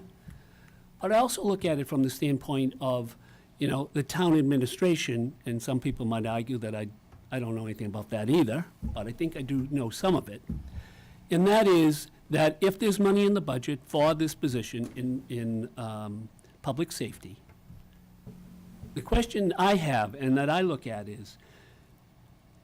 is that policeman in the school system more likely to prevent a catastrophe that happens all over the country from time to time? Or is a social worker, a dedicated professional who works within the system, and I'm not saying where that person should be, whether they should be a supervisor or if they should be a worker, whatever the case may be, that's your business, that you would use those resources wherever you feel it's appropriate.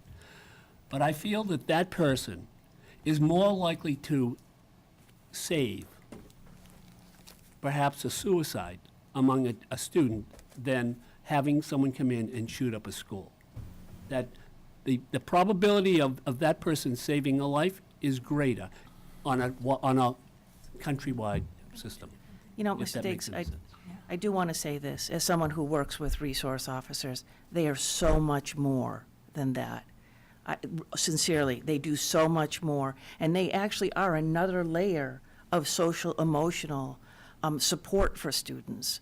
I have students who are in very difficult situations who have developed a relationship with the resource officers that will go and talk to them and seek their help and guidance, whether it be a domestic violence situation or a sexual abuse case. I mean, there's just so many different things that these kids, and I honestly, we co-teach sometimes, the resource officer and I, in my social dynamics class.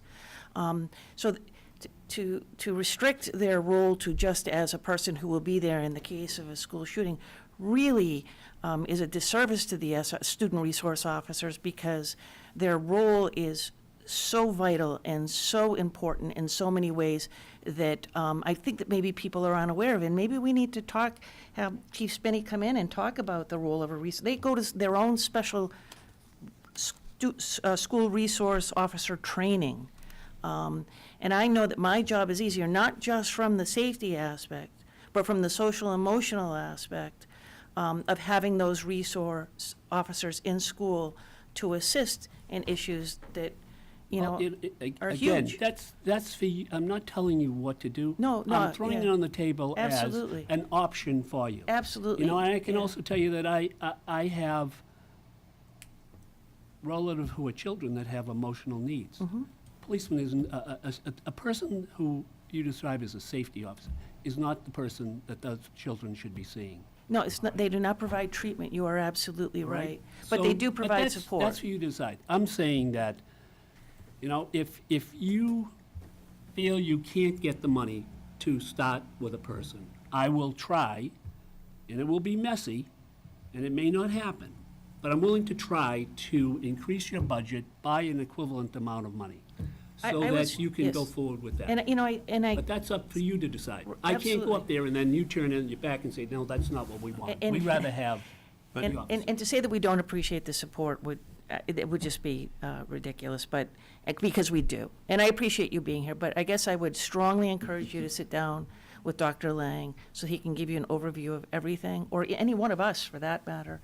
I won't take offense if you decide that you want to leave it at the status quo. I would feel so much better if you have all of the information, and that we continue to hear some of your ideas on this, and you can maybe more specifically talk to us about what role you would like to see this person play after you see everything that we have in place, how that would fit in, and what suggestions you might have. You're the experts in it, not me. I'm just saying, I'm talking about money, and that's all I'm talking about. So, Yeah. we'll talk some. We can talk offline. And again, like our SROs, I don't want to pit one against the other.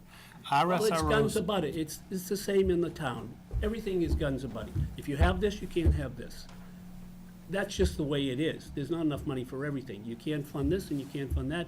You will allocate your resources. I'm saying that your budget is X, the town is giving you X amount of money, that's what you're asking for. I'm saying I think they should give you a little bit more, and the town should take a little bit less and not spend it on this. But that's up for you to decide. But Not me. again, I don't want to believe it. I'll talk to you offline about Right. this, but Thank you. I do want to just validate Donna's point. Like, our relationship with the police department and the role that the SROs play day-to-day is incredibly helpful to us. Our SROs not only just help for school safety type situations, but they actually function as a social worker in some respects. They do home visits, they go check on students, they not only protect us during the day, but they're doing that other piece, and I think you've got to see the whole puzzle put together and how these different roles Exactly. go to support the schools. To me, it's not like an if-or type thing. You know, we can certainly work to flesh out the larger picture. Yeah, I think that that's maybe what we Yeah. need to do. So we'll talk and we'll try to put some stuff together for, if not the next meeting, the meeting after, and then present that, so. great. Sure. All right, anything else? Okay. I'll entertain I a move motion. that we adjourn. A second. Second. All in favor? Aye. Aye. Okay, thank you. Thank you all for coming. Thank you.